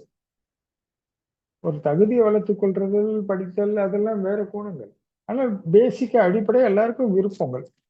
அதற்காக நிறைய பணம் செலவழிக்கிறது, அதுக்காக நிறைய விஷயங்கள் பண்றதெல்லாம் நிறைய பண்ணுவாங்க. ஏன்னா அவங்களுக்கு பாத்தீங்கன்னா இந்த கம்மம் வேலை செய்யுது உள்ள. கேட்டா நான் இல்ல, என் புள்ள எல்லாம் இது எல்லாருக்கும் தேவை. அடுத்தது நான் எதுன்னா எனக்கு இல்லாததுன்னா என் பிள்ளைய கிடைக்கணும், என் புள்ள உயர்வா இருக்கணும், என் பிள்ளைங்க நல்லா இருக்கணும், அவங்களுக்கு வீடு வாங்கி கொடுக்கணும், நான் கார் வாங்கி கொடுக்கணும். லைக் அந்த மாதிரிலாம். இது ஒரு மாயை. அவங்களுக்கு என்ன தேவையோ அது கொடுக்க யாருக்குமே விருப்பம் இருக்காது. பாத்தீங்கன்னா ஒரு பையனை கூட்டு போயிட்டு அவங்க 5 ஸ்டார் ஹோட்டல்ல பஃபே வாங்கி கொடுத்துருப்பாங்க. ஆனா அந்த பையனுக்கு பாத்தீங்கன்னா அன்னைக்கு ஒண்ணுமே இருக்காது. ஒரு லாலிபாப் சாப்பிடணும்னு சொல்லி விருப்பப்பட்டிருப்பான். அந்த ₹5 ₹10 குடுத்து ஒரு லாலிபாப் வாங்கி கொடுக்க மாட்டாங்க. உன் பல்லு சொத்தையாடும், உன் பல்லு இதுவாயிடும், இதுவாயிடும். நீ இதை சாப்பிடு, அதை சாப்பிடு, இப்படி சாப்பிடு, அப்படி சாப்பிடு, இது நல்லா இருக்கும். கட்டாயப்படுத்திட்டு இருப்பாங்க. ஆனா அவனுக்கு எதுலயுமே விருப்பம் இல்ல. அவனுக்கு தேவை அன்னைக்கு பார்த்தீங்கன்னா ஒரே ஒரு ₹10 லாலிபாப் தான். ஆனா இவங்க ஒரு ₹2000 செலவு பண்ணி சாப்பாடு வாங்கி கொடுப்பாங்க. அது அவங்களுக்கு விருப்பம் இல்ல.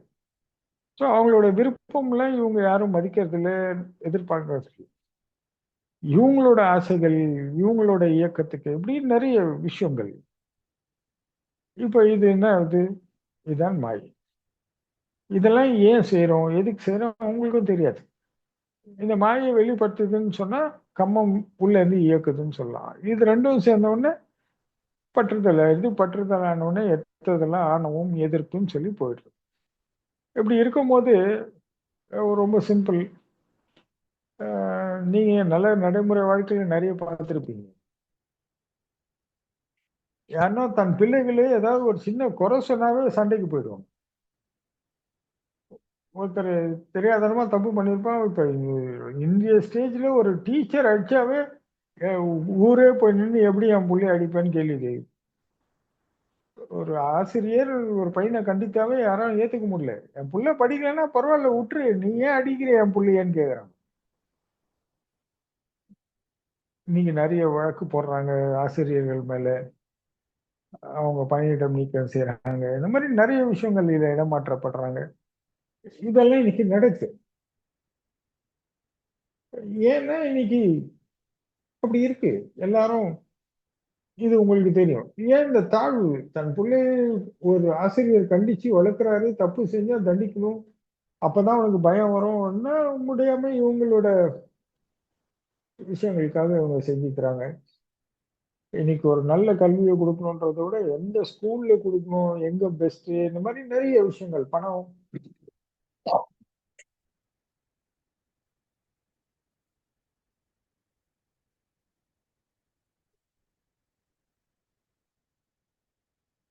அந்த மாரிலாம் இதெல்லாம் என்னடான்னு பார்த்தீங்கன்னா, அதுதான். ஓ! இதுல யாருக்கும் தாழ்வெல்லாம் ஏத்துக்க முடியாது. ஆனால் தாழ்ந்தால் தான் வாழ முடியுன்ற உண்மை யாருக்கும் தெரியாது.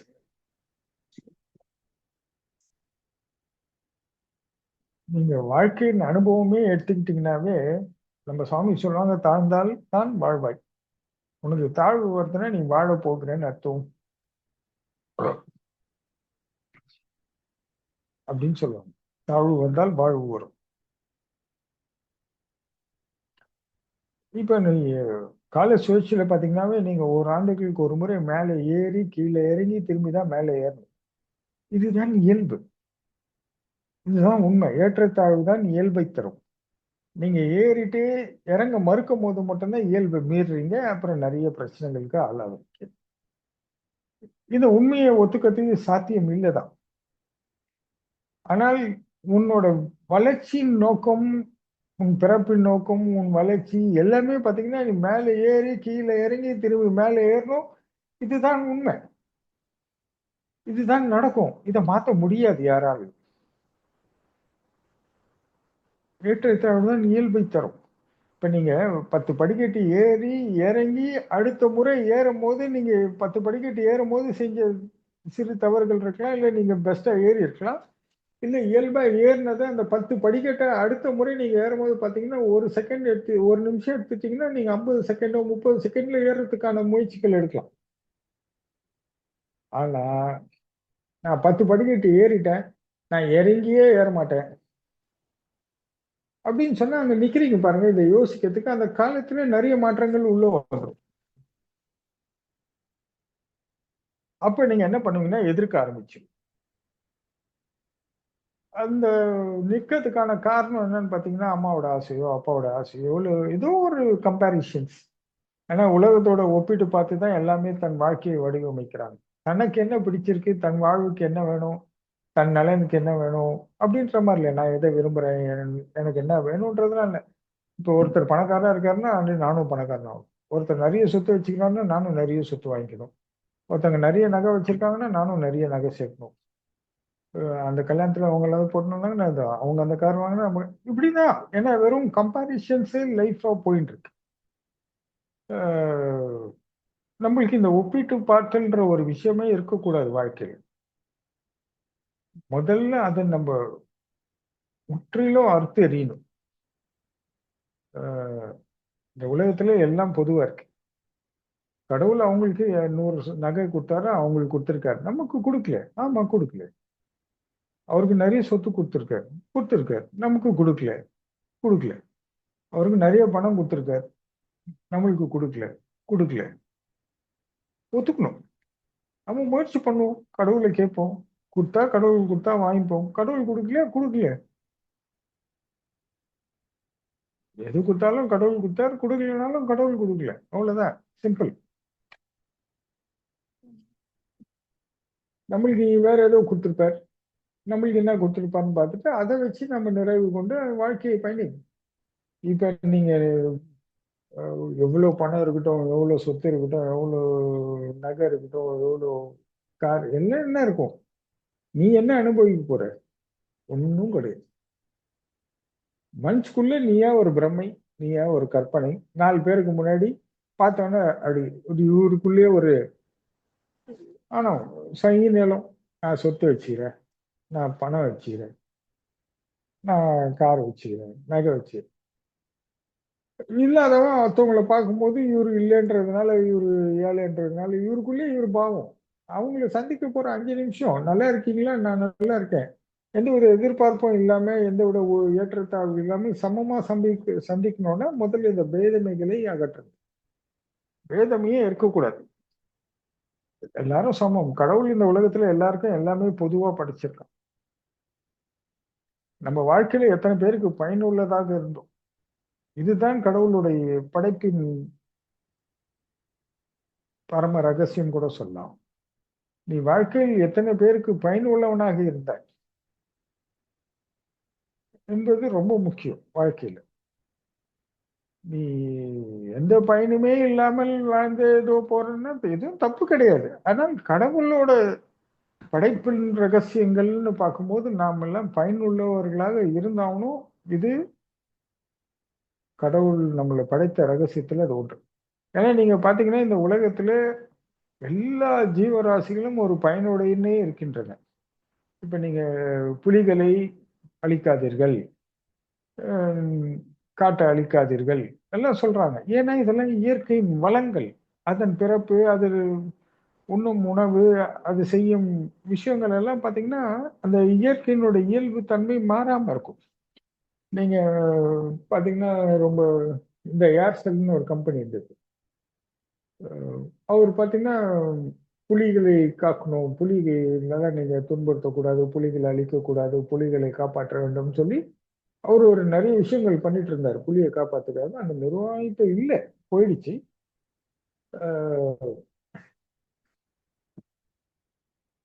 ஏன்னா இப்போ கால மாற்றத்துல வரும்போது போட்டிகள் அதிகமாகும் போது அது கூட போட்டி போட முடியாம அந்த கம்பெனி மூடப்பட்டது.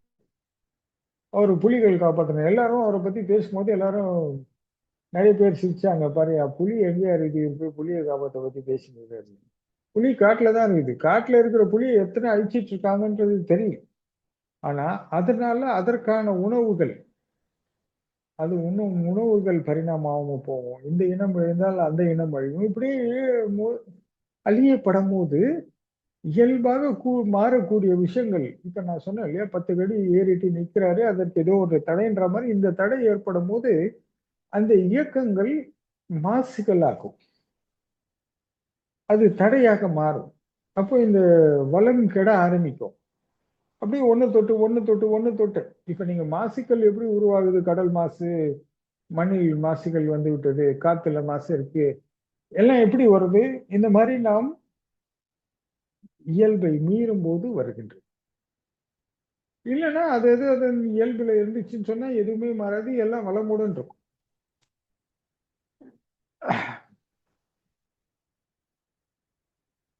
அதனால இந்த நாம நிறைய விஷயங்களை கவனிக்கணும். இந்த இடத்துல வந்து என்ன ஆகுதுன்னா, நீ பயனுள்ளதாக இருந்தாக வேண்டும் என்பது இயல்பாகி விட்டது. ஆனா இது பயனுள்ளவனா நான் இருக்க மாட்டேன் அப்படின்னு நம்ம நினைக்கிறோம். அவங்கவுங்க பிரச்சனை, அவங்கவுங்களோட சொந்த விஷயம், தப்பு இல்லை. ஆனா நம்ம பயனுள்ளவராக இருந்து எல்லாரும் நம்மளை பயன்படுத்தி விட்டு வீணடித்து விட்டார்கள், யாருக்கும் நன்றி இல்லை, விசுவாசம் இல்லைன்னா கண்டிப்பா இருக்கு. ஏன்னா அவன் சராசரி மனுஷன், அவ்வளவுதான். அவனுக்கு அவனை பத்தி தான் சிந்திக்க முடியும். ஏன்னா இந்த சொல்றேன், இந்த மாயை என்ன பண்ணணும்னா இதெல்லாம் உரிமைன்னும் எதிர்பார்ப்புன்னும், இவன் ஏமாளி, நம்மளுக்கு அடிமை ஒருத்தன் சிக்கிட்டான், இவனை யூஸ் பண்ணிக்கலாம் நம்ம நல்லா, அப்படிதான் தோணும். நன்றி வராது, விசுவாசம் வராது, இதற்கான அதெல்லாம் வராது. ஏன்னா அதை சொல்லி கொடுக்கல. நன்றி சொல்றதுன்ற விஷயத்தை பார்த்தீங்கன்னாவே, உண்மையா ஒரு குரு கிட்ட இருக்கும்போது மட்டும்தான் இந்த நன்றிகள் பத்தி நிறைய பேசப்படும். நடைமுறை வாழ்க்கையில இந்த நன்றியை பத்தி யாரும் பேச மாட்டாங்க. பெனிஃபிட்ஸ் வச்சு நன்றி சொல்வாங்க. ஆனா எடுத்ததுக்கெல்லாம் நன்றி சொல்லணுன்ற விஷயங்கள் வந்து, அது ஆன்மீகம், யோகம், ஞானம்ன்ற விஷயம், குரு வரும்போது மட்டும்தான் நன்றியின் பற்றிய பெரிய உபதேசங்கள்லாம் இருக்கும். நடைமுறை வாழ்க்கையில இதெல்லாம் இருக்கவே இருக்காது. இதெல்லாம் அத்தாரிட்டி, உரிமை, கடமை அப்படிலாம் பேசுவாங்க. அதனால அங்க நன்றி எல்லாம் வராது. அதனால யாருக்கும் தெரியாது. இப்போ ஒருத்தர் வந்து உதவி செய்யும் போது மட்டும் நன்றி சொல்லுவாங்க. பாருங்க, இந்த பெனிஃபிட் அவங்க சொல்லுவாங்க, ஆதாயம், நன்றி. ஆனா ஒரு சின்ன விஷயத்துக்கு கூட நம்ம நன்றி சொல்லணுன்ற பழக்கங்கள்லாம் எப்படின்னா, ஒரு குருவின் உபதேசம் இருக்கும்போது மட்டும்தான் அதெல்லாம் வரும். நீ இந்த கடவுளோட படைப்புல நீயும் பிறக்கணும், வளரணும், நீ இப்படி போகணும், இப்படி வரணும், நீ இதை செய்யணும், நிறைய பொறுப்புகள் மனித குலத்திற்கு கடவுள் கொடுத்துருக்காரு. ஆனா அதெல்லாம் இல்லாம நான் ஒரே விஷயத்துக்காக மட்டுமே எல்லாம் பண்றேன் அப்படின்னு சொன்னா, அது ஒருவர்கள் நிலைப்பாடு, நம்ம ஒண்ணும் சொல்லு, அது தப்பு ஒண்ணும் கிடையாது. ஆனா கடவுள் என்ன சொன்னாரு நமக்கு அப்படின்றது நிச்சயம் என்னைக்காவது ஒரு நாள் தெரிஞ்சுக்கணும், நீ தெரிஞ்சுக்கோன்னு சொல்லி கடவுளும் உணர்த்துவாரு. ஆனா என்ன பண்றது, முடியல, வாய்ப்பு இல்லாம போவோம். வாய்ப்பு கிடைச்சாலும் பயன்படுத்த முடியாம, பின்பற்ற முடியாம போயிடுவாங்க, அந்த மாதிரி. சோ அதனால முதல்ல யாருக்கும் தாழ்வு ஏத்துக்கிறது இல்லை. எல்லாரும் பாத்தீங்கன்னா நானே ராஜா வாழணும், உலகத்துக்கு நாங்க முதல் பணக்காரனா இருக்கணும். ரொம்ப சிம்பிளா சொல்லணும்னா, ஒற்றை வரியில சொல்லணும்னா, மனுஷனோட சுபாவம் எப்படி இருக்குன்னா, இழவு வீடா இருந்தா நான் சாவா இருக்கணும், கல்யாண வீடா இருந்தா நான் மாப்பிள்ளையா இருக்கணும். இதுதான் எல்லாரோட நோக்கமா இருக்கு. எப்படி தாழ்வு ஏத்திப்பாங்க சொல்லுங்க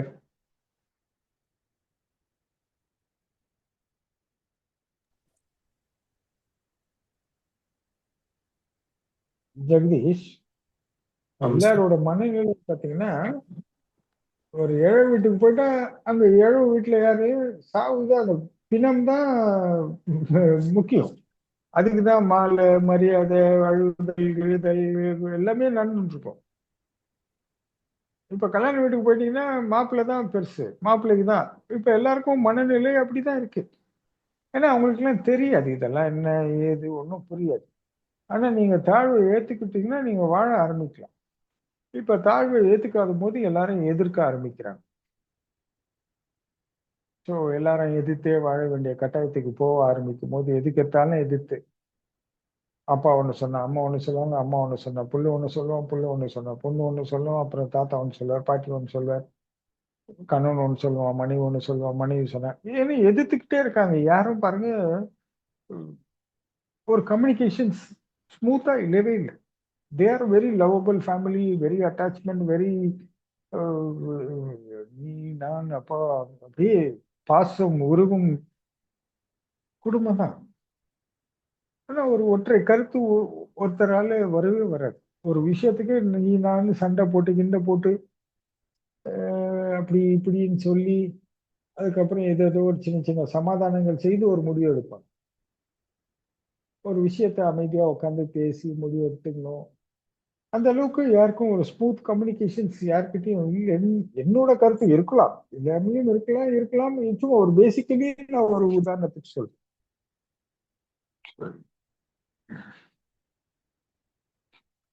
எல்லாரும் எதிர்த்தே வாழ்றாங்க, யாரும் ஆதரிக்க மாட்டாங்க. ரொம்ப சிம்பிளா சொல்லணும்னா வெளியே வந்து உறவு, உள்ள வந்து பகை. ஆஹ் எங்க அண்ணன் வந்துக்கிறாருன்னு சொல்லுவான். வந்த பிறகு ஐயோ என்னத்துக்கு வந்தானோ, கடங்கடன்னு கேட்பானா, இல்ல அந்த சொத்தை இப்ப பிரிச்சிடலாமான்னு கேட்பானா. ஆனா வெளியே பாத்தீங்கன்னா இவர் அண்ணன்வான், என் தம்பின்வான், தம்பிக்கு அவன் படைக்கென்றான் அப்படின்னு சொல்லிட்டு நான் இன்னைக்கு தைரியமா இருந்தா என் தம்பிக்கிறாருன்னு சொல்லி பெருமையெல்லாம் பேசுவான். ஆனா ஒரு பணம் அது இதுன்னு வந்துட்டா உடனே பகை வந்துடும் உள்ளுக்குள்ள. ஸோ இதெல்லாம் ஒரு பயன்படுத்துதல் முறையாக இருக்கு. சரி, இந்த ஆதரிக்கணும் அப்படின்ற ஒரு விஷயம் எங்கடா கத்துப்போம். இப்ப அம்மா இருக்காங்க, சொல்றாங்க இன்னைக்கு பழைய கஞ்சிப்பா சாப்பிடு. எனக்கு வேணாம் பழைய கஞ்சி, எனக்கு இட்லி தான் வேணும், எனக்கு தோசை தான் வேணும்னு ஒரு பையன் அடம் பிடிக்கிறான்னு வச்சுங்க. அவங்க சொல்லிக்கோங்க கேட்கலன்னா அப்புறம் என்ன பண்ணுவாங்க, அடிப்பாங்க உதைப்பாங்க. அப்படியே முடியலன்னா ஏதோ ஒண்ணு பண்ணி இட்லியோ தோசையோ வாங்கி கொடுத்து இவங்களும் அழுது அவனும் அழுது இது முடிப்பாங்க. அம்மா என்ன கொடுத்தாலும் அதை சாப்பிடுவோன்றது பையனுக்கும் வராது, பையனுக்கு இது பிடிக்காது இட்லி தான் கொடுக்கணுன்றது அவங்களுக்கும் புரியாது. அது ஒரு மாதிரி அது மாதிரி ஏதாவது ஒண்ணு எதிர்த்துக்கிட்டு கட்டாயப்படுத்திக்கிட்டு கண்ட்ரோல் பண்ணிக்கிட்டு ஒரு மாதிரி எதிர்ப்புங்களுக்குள்ளேயே. ஏன்னா இந்த பாசம்ன்றது ஒரு அடிமைத்தனத்தை முன் உதாரணமாக கொண்டது. அஹ் தனக்கு அடிமையா இருக்கணும் அப்படின்ற மாதிரி ஒரு ஸ்லேவ்னஸ் வந்து மறைமுகமாக இருக்காது. அஹ் அஹ் மனைவி வந்து கணவனுக்கு பணிந்திருக்கணும், இல்ல கணவன் வந்து மனைவிக்கு பணிந்திருக்கணும்ன்றது போய் அப்புறம் நீ எனக்கு அடிமையா இருக்கணும், நான் உனக்கு அடிமையா இருக்கணும், அம்மா அப்பானா பிள்ளைங்க அடிமையா இருக்கணும். இதெல்லாம் ஒரு கூடல்கள்னு வச்சுக்கோங்களேன். ஸோ இப்படிலாம் இருந்தானா யாரும் அவங்கவுங்க விருப்பப்படி அவங்கவுங்க வாழணும். அவங்களுக்கு என்ன பிடிச்சிருக்கு, சந்தோஷம், ஒரு சாக்ரிஃபைஸ், ஒரு தியாகமோ, அவங்களுக்காக தன் விட்டு கொடுத்தல், அனுசரித்தல், அந்த மாதிரி இல்லாம அவங்களுக்கு பிடிச்ச விஷயங்கள் செய்யலாம். ஆனா அதே சமயத்துல இது தப்புன்னா தப்புன்னு சொல்லி, சரின்னா பாராட்டி, இந்த மாதிரி உண்மையா இருக்கிறதுன்றது வந்து ரொம்ப கடினமா இருக்கு எல்லாருக்கும். அதனால என்ன பண்றாங்க, சிம்பிளா என்ன ஒண்ணுமோ மாறிட்டு போயிட்டே இருக்காங்க. அந்த எதிர்க்கிறதுன்றது மெஜாரிட்டியா இருக்கு. ஆதரிக்கிறதுன்றது வந்து எப்போ நம்ம பலவீனமா ஃபீல் பண்றாங்களோ அப்போ மட்டுமே ஆதரிக்கிறாங்க, எப்போ இவங்க பலமா இருக்காங்களோ அப்போ எதிர்க்கிறாங்க. இந்த மாதிரி ஸோ அந்த பலவீனம் தொடர சமயங்கள் பொறுத்து இது அமையுது. அப்படிலாம் இல்லாம உண்மையை ஆதரிக்கிறோம், நல்லவங்களோ கெட்டவங்களோ, படிச்சவனோ படிக்காதவனோ, ஏழையோ பணக்காரனோ, அஹ் எந்த சிறப்பம்சம் இல்லாதவனா கூட இருக்கலாம். ஆனா இவன் என் மகன், மகன் தான். என் மகள், மகள் தான். இவன் தவறு செய்வான் செய்யட்டும், இவன் தவறு செய்யாதவன் செய்யட்டும். அவன் தவறு செய்தாலும் நாம் சம்மந்தப்பட்டோம், நம்மளுக்கு வாய்ச்சது அவ்வளவுதான். அதை ஏத்துக்கிட்டு அது கொடுக்கும் கஷ்டம் நஷ்டங்கள் எல்லாம் வந்து ஒரு நாள் மாறுவான். ஸோ இதை வந்து தாய் தந்தர்கள் செய்வதில்லை. உடனே அவனை வெறுப்பதும் எதிர்ப்பதும் அலட்சியப்படுத்துவதும் துன்புறுத்துவதும் அவமானப்படுத்துவதும் இப்படி போயிடுவாங்க. ஆனா ஒரு குரு அவனை ஆதரிச்சு அவன்கிட்ட பேசி அவனை குணப்படுத்தி அவன் கெட்ட பழக்கங்களை கைவிட வைத்து அவனை மேம்படுத்தி வாழ்க்கையில் அவனும் உயர்வதற்கு தேவையான விஷயங்களை போதித்து அவனை ஆதரிப்பார் குரு. ஒரு பேரு புகழ் எல்லாம் உள்ளவங்களை வந்து எல்லாரும் ஆதரிப்பாங்க. இந்த மாதிரி எதுவுமே இல்லாதவனை யார் ஆதரிப்பா? இப்போ எல்லா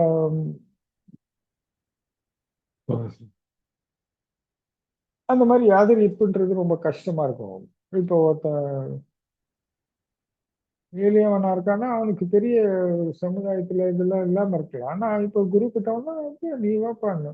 ஒரு பெரிய செல்வம் இருந்தாலும் அவனுக்கு என்ன கொடுக்குற அதே இதைதான் குரு இவனுக்கும் கொடுப்பான். ஆதரித்தல் என்பது உண்மையாக இருக்கும். இவனுக்கு ஒரு ஆதரித்தல் அவனுக்கு ஒரு ஆதரித்தல் ஒன்றும் இருக்காது. ஆதரித்தல் என்றால் எல்லாருக்கும் உண்மையா இருக்கும். ஆஹ் இதை புரிந்து கொள்ள கூட நிறைய பேருக்கு தகுதி இல்லாம இருக்கலாம். கண்ணால பார்ப்பான், காதால கேட்பான், அவனே ஆண்டு அனுபவிப்பான்.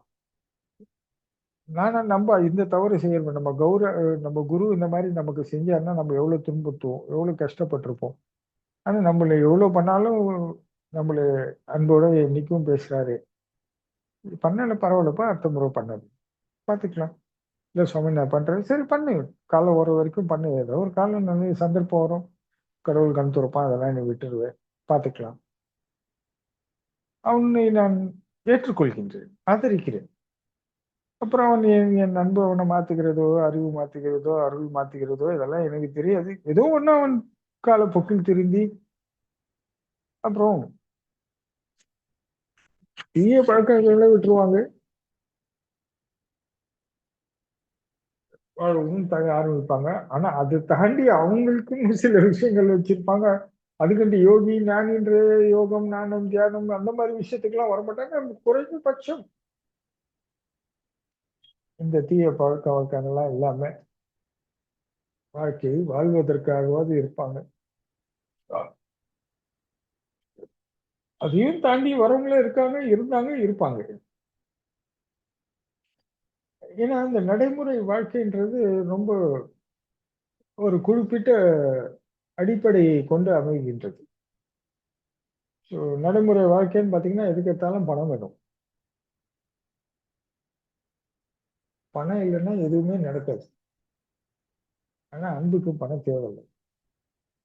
எதுவுமே இல்லைன்னாலும் பரவாயில்லப்பா, வா இந்த மாதிரி என்கிட்ட 2 இட்லி இருக்கு, நீ ஒரு இட்லி சாப்பிட்டா ஒரு இட்லி சாப்பிடு, முடிஞ்சு போச்சு. ஏன்னா எந்த எதிர்பார்ப்பு இருக்காது, இந்த நோக்கம். இப்ப குரு பாத்தீங்கன்னா வந்தாருன்னா எல்லாரையும் ஆதரிக்கிறாருன்னு அவர்கிட்ட அந்த எதுவுமே இல்லை, வெறும் அன்பு மட்டும்தான் இருக்கு. அதனால எல்லாரையும் சமமா பார்க்கிறாரு, சமமா நடத்துறாரு எல்லாமே. ஆனா பாசம்னு வந்துட்டா வேற்றுமை, உயர்வு தாழ்வு இந்த மாதிரி பேதமை எல்லாம் கலந்துருக்கும் அதுல. அப்போ நிச்சயமா அது சாத்தியம் அல்ல.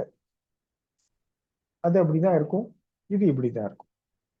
அதனால தாழ்வை ஏற்றிக் கொள்கின்ற மனதை யார் சொல்லிக் கொடுப்பா, எங்க கத்துக்க முடியும் அப்படின்னு பாத்தீங்கன்னா, ஆன்மீகத்துக்கு வந்தா குரு தான் இதெல்லாம் கத்துக் கொடுப்பார். முதல்ல நீங்க வெளியே போயிட்டே இருக்கீங்கன்னா எதிர்த்தீங்க. இப்ப நீங்க தாழ்வு ஏத்துக்கலன்னு வச்சுக்கோங்களேன், நீங்க உள்ளேயே போக முடியாது. இப்ப 5 புலன்கள் கட்டுப்பாட்டுக்குள்ள வந்தாதான் அடிப்படை யோகம் ஞானத்துக்கோ நீங்க தயாராகிறீங்க. பேசிக் யோகம் வச்சுக்கலாம். இந்த 5 புலன்களை வெளியே தள்ளுறது தான் உங்க வேலையாக நீங்க இருந்திருக்கீங்க. இது வரைக்கும் உங்க வாழ்க்கையில என்னன்னா 5 புலன்களையும் வெளியே போகணும்.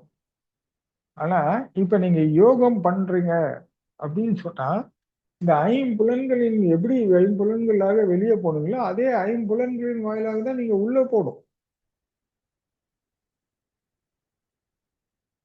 அப்போ இது தாழ்வு.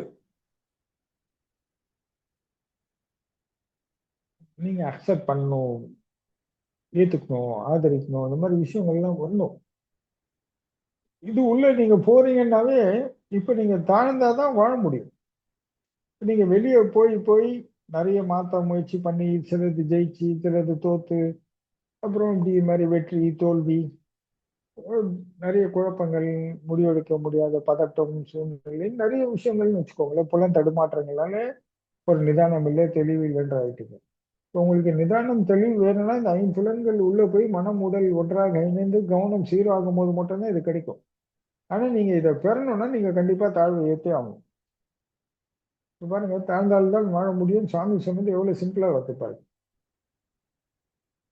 இப்ப நீ இப்படி பண்ணாதான் வாழ முடியும். இப்ப நீங்க பதட்டம் இல்லாம, நிதானமா, தெளிவா, உறுதியா, தன்னம்பிக்கை இதெல்லாம் நீங்க எங்க போய் வாங்க முடியாது.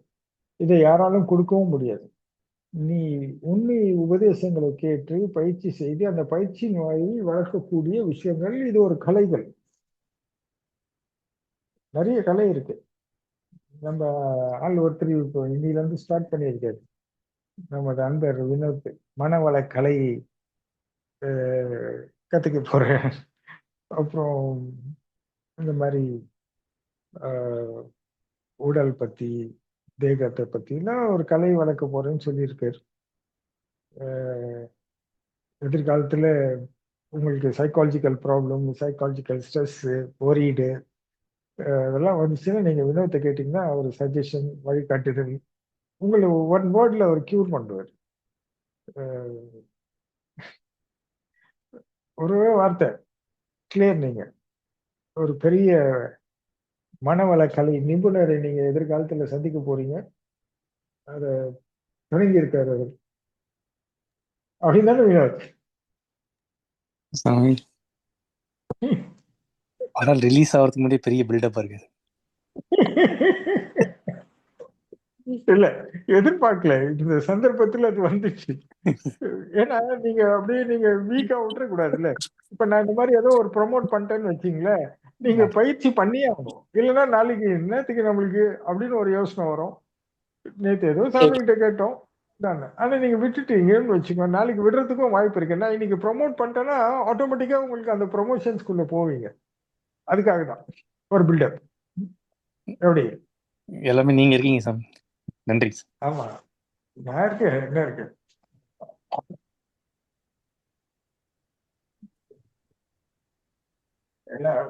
இது நம்மளால இயல்பா பண்ணக்கூடிய விஷயம். இதுக்கு நீங்க ரொம்ப காம்ப்ளிகேஷன் இல்ல, நீங்க பெருசா ஒரு அலட்டிக்கிறது எதுவுமே இல்லை. சிம்பிள் விஷயம் தான் அது. அதனால அதனால நிறைய பயன் இருக்கும். உங்களுக்கும் பயன் இருக்கும், உங்களை சுத்தி இருக்கவங்களுக்கு நிறைய விஷயங்கள், நம்ம சமுதாயத்துக்கு, சமூகத்துக்கு, நிறைய பேருக்கு. நீங்க ஏதோ ஒரு கலையை கத்துக்கணும், நீங்க என் மனதுல தோணுது உங்களுக்கு இந்த கலை ரொம்ப எளிமையா இருக்கும்னு சொல்லிச்சு. அதனால இந்த மாதிரி நிறைய கலைகள் இருக்கு. அப்படின்னு பாத்தீங்கன்னா நம்ம சாகாமல் இருப்பதும் ஒரு கலை தான், சாகா கலை அப்படின்னு தான் நம்ம முடிக்கிறோம். நம்ம குருமார்கள்னு இதை ரொம்ப ஹைலைட் பண்றன்னு பாத்தீங்கன்னா வள்ளல் பிரான் சொல்றாரு, இது சாகாம இருக்கிறது ஒரு கலையிட, அவ்வளவுதான், சாகா கலை. நீ உண்மை முக்தி இது இதுன்னு ரொம்ப பயங்கர பில்டப் எல்லாம் போவாது. சாகா கலை, இது கத்துக்கோ அப்படின்னு சொல்லி சொல்ற. அதனால ஏதோ ஒண்ணு நம்ம நடைமுறை வாழ்க்கையில ஏதோ ஒண்ணு நம்மளையும் கூட சேர்ந்து பண்ணிக்கிட்டு நமக்குன்னு ஒரு இன்ட்ரெஸ்டிங் ஒரு நிறைய விஷயங்கள் இருக்கும்ல, அதுக்காக சொல்லுங்க. நன்றி சார். நன்றி. சொல்லுங்க ஜெகதீஷ். இந்த தாழ்வை ஏத்துக்கிறதுன்றது அவ்வளவு சாத்தியம் இல்லை. ஏன்னா அது நம்மளுக்கு கத்துக் கொடுக்கல, நம்ம பழக்க வழக்கத்துல இல்லை. எல்லாரும் உயர்வு அப்படிதான் போயிருக்கும். பெருமை, கொள்மை. இப்ப பணக்காரனோட ஃப்ரெண்டுனா என் ஃப்ரெண்டு வந்து அவன்கிட்ட இவருக்கு பெருமைப்படுவார். அவன் பணம் அவனுக்கு, இவன் பணம் இவனுக்கு. ஆனா இவங்களே பெருமை எடுப்பாங்க. என் மாமனார் வந்து அவங்க, என் மாமியார் இது, என் மச்சான் அது, என் சித்தப்பா அப்படிங்கிறாரு, என் தங்கச்சி புருஷன் கலெக்டரு. இதெல்லாம் ஒய்? அவங்க பணம், அவங்க பதவி. இதுல நீ ஏன் எந்தன்னு சேர்த்து நீ பெருமைப்பட்டு இதை 4 பேர்கிட்ட பேசி அதுல ஒரு ஈகோ கிரியேட் பண்ணி, புரியுதுங்களா? இப்ப இவங்களால எப்படி தாழ்வு ஏத்துக்க முடியும்? முடியாது சார். முடியும். இப்ப சினிமால பாத்தீங்கன்னா இந்த ஹீரோ வந்து ஒரு பெரிய பணக்காரரா இருப்பாரு. அவரோட பேக்ரவுண்ட் எல்லாம் பாத்தீங்கன்னா பெரிய டாப்ல இருக்கும். ஆனா அவர் வந்து பாத்தீங்கன்னா ஒரு சூழ்நிலைக்காக ஒரு சூழ்நிலை கைதியாகி ரொம்ப பாமரனா சாதாரணமா வாழ்ந்துட்டு இருப்பார். உடனே இது வந்து ஒரு சென்டிமெண்ட்ஸ், ரொம்ப அப்படியே அட்டாச்மெண்ட், ஒரே டச்சிங் சீன்ஸ் எல்லாம் வைப்பாங்க. அவர் வந்து அவமானப்படுத்துவாங்க, நிராகரிப்பாங்க, அவர் இல்லாம கஷ்டப்படுவாரு. திடீர்னு அந்த சூழ்நிலை கைதில இருந்து அவர் விடுபடுவாரு. அவர் உடனே யாருன்னு காட்டுவாங்க. பெரிய காரு வரும், 10 பேர் வருவாங்க, காட்ஸ் வருவாங்க, பவுன்சர்ஸ் வருவாங்க, அவர் நிற்பாங்க, அவர் நண்டு வந்து அதே சூட் போட்டு வந்து ஒரு டைலாக் பேசுவாரு. This is all. இப்போ இது ஏன் காட்டுறாங்க? இதுவும் அந்த பெருமையை சார்ந்த விஷயம் தான். இந்த பெருமை, சிறுமை, சிறுமை, பெருமை, பெருமை, சிறுமை, இதுதான் வாழ்க்கை. ஒரு மாதிரி இந்த நிலைப்பாட்டுக்குள்ள இருக்கிறவங்களுக்கு வந்து பாத்தீங்கன்னா தாழ்வை ஏற்றுக்கொள்ள முடியாது. நீ பெருமை பார்த்தீங்கன்னா சிறுமை தானா வரும், சிறுமையில இருந்துன்னா பெருமை தானா வரும். இது ரெண்டுமே இயல்பா இருக்கும். பெருமை தான் எனக்கு வேணும் அப்படின்னு நிறைய பேர் நினைப்பாங்க. அந்த பெருமையை வச்சு என்ன பண்ண போறாங்க எனக்கு ஒன்றும் தெரியல. அதனால என்ன வரும்? ஏமாத்திக்க வேணா முடியும், ஆனா ஆதரிக்க முடியாது. இப்போ பணிவை பத்தி எங்க சொல்லி கொடுப்பாங்க? தாழ்வேன்னு வச்சுப்போங்களேன். நீங்க தாழ்வே ஏத்துக்க முடியல, முதல்ல பணிதல் பத்தி எங்க தெரிஞ்சுப்பாங்க? அது சொல்லுங்க. எங்குமே நடைமுறை வாழ்க்கையில் தெரிவதில்லை சுவாமி. பணி எங்க தெரிஞ்சுக்கிறாங்கன்னா, தன் வேலை பறி போயிடும், தான் பள்ளிக்கூடத்துல இருந்து அனுப்பிச்சிருவாங்க, பள்ளிக்கூடத்துல டீச்சர் வந்து மார்க் போட மாட்டாங்க, அம்மா அப்பா இது பண்ணனா தண்டிச்சிட்டாங்கன்னா நம்மளுக்கு கஷ்டம். இது மாதிரி தன் அடிப்படை தேவைகள், அவனோட தேவை இங்க இது நிமிர்ந்தோன்னா பிரச்சனை வரும்ன்றது மூலம் நடிக்கிறான். பாஸுக்கு ஒபே பண்ற மாதிரி, டீச்சர்ஸ்க்கு ஒபே பண்ற மாதிரி, பேரண்ட்ஸ்க்கு ஒபே பண்ற மாதிரி. But that is not a truth. பணிதல் என்பது வணங்கி நின்றது. வணங்கி நிக்கணும், பணிஞ்சு நிக்கணும். பணிஞ்சு நின்னாதான் அவனுக்கு நன்மைகள் வந்து சேரும். ஏன்னா நீங்க துணிஞ்சு இருக்கும் போது, எதிர்த்துக்கிட்டே இருக்கும் போது பாத்தீங்கன்னா நல்லது வருதா கெட்டது வருதான்னு கூட பிரிச்சு பார்க்கறதுக்கு கவனம் இருக்காது. ஒரே விஷயத்த தொடர்ந்து இயக்கணும், அப்ப நிறைய குழப்பங்கள் வரும். இந்த பணிவுன்றதும் பாத்தீங்கன்னா குரு கிட்ட இருந்து மட்டும் தான் பெற முடியும், கத்துக்க முடியும். அது குரு கிட்ட இயல்பா வரும். ஏன்னா அவங்களோட மனநிலை, அறிவு, அதெல்லாம் அவங்கள பார்த்த உடனே தானா அந்த உயிர்கள் வணங்கும். அவங்க மனம் வணங்குதோ இல்லையோ, உயிரே வணங்கும் போது தானே இவங்க வணங்கிதான் ஆகணும். அது இயல்பு அப்படி. ஸோ அவங்களுக்கு அந்த பணி வரும்போது, இங்க இருந்து ஒரு நன்மை உள்ள போகும்போது அவனுக்கு வாழ்க்கையில் அனுபவிக்கிற புது அனுபவங்கள் இதெல்லாம். அப்போ அவனுக்கு நிறைய மாறும். அவனுக்கு நிறைவுன்ற ஒரு அனுபவத்தை இந்த பணிவுல தான் அவன் பெற முடியும். ஒருத்தன் நிறைவா இருக்கணும் அப்படின்னா, அந்த கண்டிப்பா பணிவு வரும்போது மட்டும்தான் இந்த நிறைவு வரும். அதனால இந்த பணிவு என்பது நான் உள் உணர்வுல சொல்றேன். நீங்க வெளியே அப்படியே காலில் ஊழணும், அப்படியே சுவாமி இப்படி, அதெல்லாம் இல்லை. உள்ள அந்த பணிவு தெரியணும், அவ்வளவுதான். காலில் ஊழணும், நமஸ்காரம் பண்ணணும், இப்படியா அப்படியா அந்த மாதிரி, அது நான் சொல்லலை. அது எல்லாரும் செய்வாங்க, குருவின் ஆசைக்காக, அருளுக்காக இதெல்லாம் செய்வாங்க, அது இயல்பு. பட் நான் சொல்றது பணிவு என்பது உள்ள வரணும்னா அது கண்டிப்பா வரும். ஏன்னா அந்த குருவோட அவங்களோட என்ன சொல்றது, அவங்களோட சொல், செயல், நடை, உடை, பாவனை, அவங்களோட சிந்தனைகள், இதெல்லாம் மேன்மையாக இருக்கும்போது இந்த பணிவு வந்து குரு கிட்ட இருக்கிற நன்மை உள்ள போகும். அவங்க விருப்பங்கள் ஈடேறலாம், அவங்க தேவைகள் பூர்த்தி ஆகலாம், அவங்க இலக்கை அடையலாம், இந்த மாதிரி நோக்கங்கள் பெறலாம், அந்த மாதிரி நிறைய விஷயங்கள் வரும். புரிஞ்சுதுங்களா ஜெகதீஷ்? புரிந்தது சார். சுவாமி, இந்த ம். பந்தங்களில் அகப்பட்டு கொண்டு கவனம் மாறி மாறி போகின்றது சுவாமி. இந்த ம். கவனம் சீராக இருக்க வேண்டும் என்றால் என்ன செய்ய வேண்டும் சார்? அதாவது இந்த பற்றுதலுக்கு உள்ளாவதற்கு கவனம் ஏன் அந்த பற்றுதலை நோக்கியே சுற்றி கொண்டிருக்கின்றது? இதுதான் சுவாமி கேள்வி. இந்த கவனம் எப்படி பெனிஃபிட் தான். எப்படி நம்ம மாற்றுதல் பண்றது? இல்ல இதுல இருந்து எப்படி விடுவிச்சு கவனத்தை ஃப்ரீ ஆக்குறது? ரொம்ப சிம்பிள் ஜெகதீஷ். நீங்க ட்ரூத் அக்செப்ட் பண்ண ஆரம்பிச்சிட்டீங்கன்னு சொன்னா இந்த பற்றுதல் எதற்காக? அது ஒரு ஆதாயம். பவர் கொடுக்குது, ஒரு எனர்ஜி கொடுக்குது, ஒரு ஆதாயம் கொடுக்குது. கரெக்டா? ஆமா சார். நீங்க தொடர்ந்து அதையே இயக்க பாக்குறீங்க. அதுவே நானாக நீங்களா உருவாக்குறீங்க இல்லையா? ஆனா இதுல உண்மை என்னன்னா, அந்த பற்றை நீ அதோட இணைச்சிக்கும் போது மட்டும்தான் அது பற்று பெருசா வேலை செய்யும். ஃபர்ஸ்ட் அந்த பற்று உன்னை இயக்கும். அப்புறம் நீங்க அந்த பற்றுதலுக்கு நீங்க ஆளாகி அந்த பற்றுதல் தான் நானா நம்ப ஆரம்பிச்சு நீங்களா மாறிக்கிட்டு இருக்கீங்க. லைக் இப்ப பாத்தீங்கன்னா, இந்த உலகத்துல இருக்கிற எல்லா உறவு முறைகளுக்கும் ஒரே பேர் தான். அம்மா, அப்பா, அண்ணன், தம்பி, தாத்தா, பாட்டி, மாமன், அச்சனன், கணவன், மனைவி, இந்த எல்லா உறவுகளுக்கும் ஒரே பேர் தான். கரெக்டா? இது பொதுவா இருக்கா? இல்ல ஒருத்தருக்கு மட்டும் இருக்கா? பொதுவாக இருக்கின்ற. ஆனா நீங்க என் அம்மா, என் அப்பா, என் அண்ணன், என் தம்பி, என் மச்சான், என் மாமா, என் தாத்தா, என் பாட்டின்னு வரும்போது என்ன ஆகுது?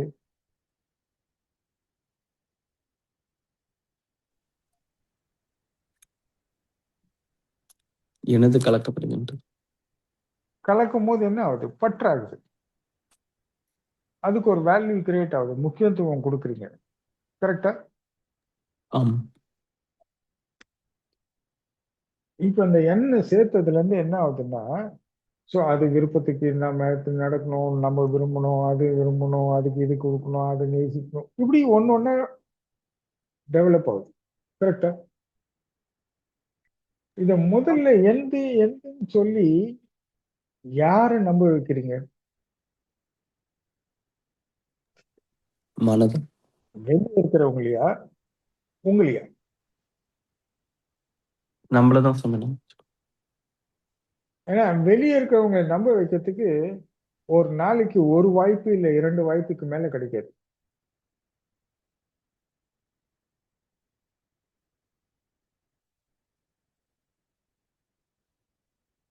ஒன்று 2 வாய்ப்புகள் ஒரு நாளைக்கு 2 முறையோ, 1 முறையோ தான் கிடைக்கும். உதாரணத்துக்கு சொல்லணும்னா, இப்ப நீங்களும் உங்க நண்பரும் போயிட்டே இருக்கீங்க ஒரு கார்ல. அப்போ உங்க நண்பனோட மனைவி அழைக்கிறாங்க. இது மாதிரிங்க நான் வந்து என்ன சமைக்கலாம்னு இருக்கேன். என்ன சமைக்கட்டும்? உடனே அவர் சொல்ல எனக்கு இதை கூட அதை செய்யுது. உடனே நீங்க என்ன கேட்பீங்க? யார் சார்? வீட்டுல ஒய்ஃபா? யார் சார்? என் ஒய்ஃப். நைட்டு டின்னர் என்ன பண்ணிட்டேன்னு கேட்டாங்க. அதான் மெனு சொல்லிட்டு இருந்தேன். இது பண்ணேன், அது பண்ணணும்னு சொல்லிட்டு இருந்தேன். அவர் ஏன் ஒய்ஃப்னு சொல்லாம என் ஒய்ஃப் வீட்டுல கூப்பிட்டாங்க. சில பேர் வீட்டுக்காரம்மா, இந்த மாதிரிலாம் நிறைய பில்டப்ஸ் கொடுப்பாங்க. வை இந்த ரிலேஷன்ஷிப்போட நேமை ஏன் யூஸ் பண்றது?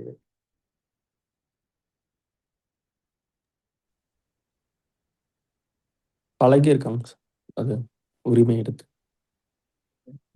நிறைய பேர் பாத்தீங்கன்னா அந்த வீட்டுக்காரம்மான்னு நான் வேண்டுமா நீங்க ஒருத்தரை கலாச்சு சும்மா அன்னைக்கு எனக்கு ஏதோ டப்புன்னு வெளியே வந்துச்சு, அது ஏன் வந்துச்சுன்னு தெரியல. அப்புறம் நான் அப்படியே ஸ்மூத் ஆக்கிட்டேன். யார் வீட்டுக்காரம்மா பேசுறாங்க அப்படின்னாரு. ரவு சொன்னாங்க. சார் என் ஒய்ஃப் சார். ஓ இல்ல நீ வீட்டுக்காரம்மான்னு நினைச்சிட்டேன் அப்படின்னு. வை அது சொல்லும் போது ஏன் ஒரு கிளிகளுக்கு, ஏன் ஒரு பெருமை?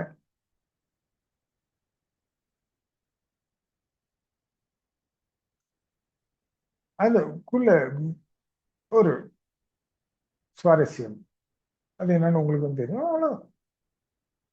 ஸோ முதல்ல ஆல் த மூமெண்ட்ஸ் ஃபர்ஸ்ட் அவங்கள நம்ப வைக்கிறாங்க. அப்புறம் அடுத்தவங்கள நம்ப வைக்க பார்க்குறாங்க. அவங்கள நம்ப வைக்கிறாங்க. அடுத்தவங்கள நம்ப வைக்க பார்க்கறதுனால என்ன ஆகுதுன்னா, எந்த உறவு முறை மேலேயும் ஒரு நம்பிக்கை என்பது இல்லாமல் போகின்றது.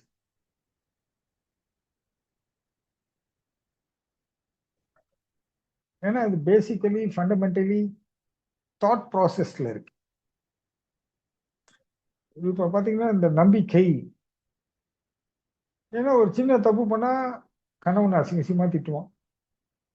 ஒரு சின்ன தப்பு பண்ணா மனைவி கணவனை கண்ட்ரோல் பண்ணுவா, திட்டுவா, போகக்கூடாது, நீ இது பண்ணக்கூடாது, அவன் விருப்பத்துக்கு எதிர்மறையா அவன் நிப்பா, இவன் எதிர்மறையா நிப்பான்.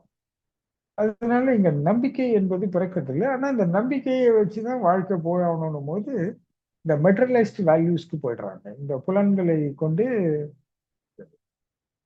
கட்டுப்படுத்துதல், நம்பிக்கை வைத்தல் அப்படி போகுது. அதுல சின்ன டிஸ்டர்பன்ஸ் வந்தா கூட கோவப்படுறது, ஆத்திரப்படுறது, அது மாதிரி இது. பட் இது வராம இருக்காது. ஸ்கிராச்சஸ் இது மாதிரிலாம் நிறைய நடக்கதான் செய்யும். ஆனா நம்பும் நம்பிக்கை தான் வாழ்க்கைன்றது யாரும் புரிஞ்சுக்கிறது இல்லை. இது புரிஞ்சுக்கிட்டாங்கன்னா ஒன்றும் ப்ராப்ளம் இல்லை. தப்பு பண்ணா மன்னிக்கணும், அடுத்த முறை அந்த தவறு பண்ணாம பார்த்துக்கணும். உடனே ஒரு ரொம்ப நிறைய அரகண்டா நிறைய விஷயம் நடக்கும். அந்த மாதிரிலாம் இல்லாம சொல்றேன். இந்த நம்பிக்கை என்பது பாத்தீங்கன்னா நிறைய பேரண்ட்ஸ் கூடவே நான் நினைச்சு வருத்தப்பட்டிருக்கேன். ஆஹ் அன்னைக்கு கூட ஒருத்தருக்கு சொன்னேன். ஆஹ் நிறைய பேருக்கு சொல்லியிருக்கேன். அவங்க பசங்க மேல அவங்களுக்கே நம்பிக்கை இல்லை. கேட்டா அவங்க வயசு அப்படி, அவங்களோட சூழ்நிலை அப்படி, அவங்க இப்பெல்லாம் ஆடம்பரமா வராங்க, நம்மள மாதிரி இல்லை அப்படின்னு சொன்னேன். நான் சொன்னேன், நம்ம உங்க பசங்க மேல நீங்களே நம்பிக்கை வைக்கலாம், அப்புறம் எப்படிங்க அடுத்தவங்க வைப்பாங்க? இதெல்லாம் தப்பு. ஆஹ் நீங்க வைக்கிற நம்பிக்கை தான் அவங்களுக்கு வந்து கான்ஃபிடன்ஸ் கொடுக்கும், ப்ரமோஷன்ஸ் கொடுக்கும். நீங்க வெறும் நம்பாம இருக்கிறது சரியில்லைன்னா அவர் என் கருத்தை ஏத்துக்கல. நீங்க பாத்துங்க சாமி, நான் பாத்துக்கிறேன், விட்டுருங்க, நான் பாத்துக்கிறேன். நான் நம்பிக்கை வச்சேன் அந்த குழந்தை மேல. ஆனா அந்த நம்பிக்கை பெற்று அப்பா மேல அப்பாவுக்கு வரல. ஏன்?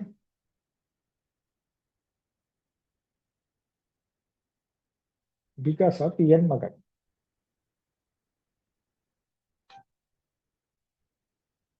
நான் அன்பும் நம்பிக்கை வைக்கிறேன். அந்த பசங்க எல்லாம் சீரா போய்கிட்டே இருக்காங்க.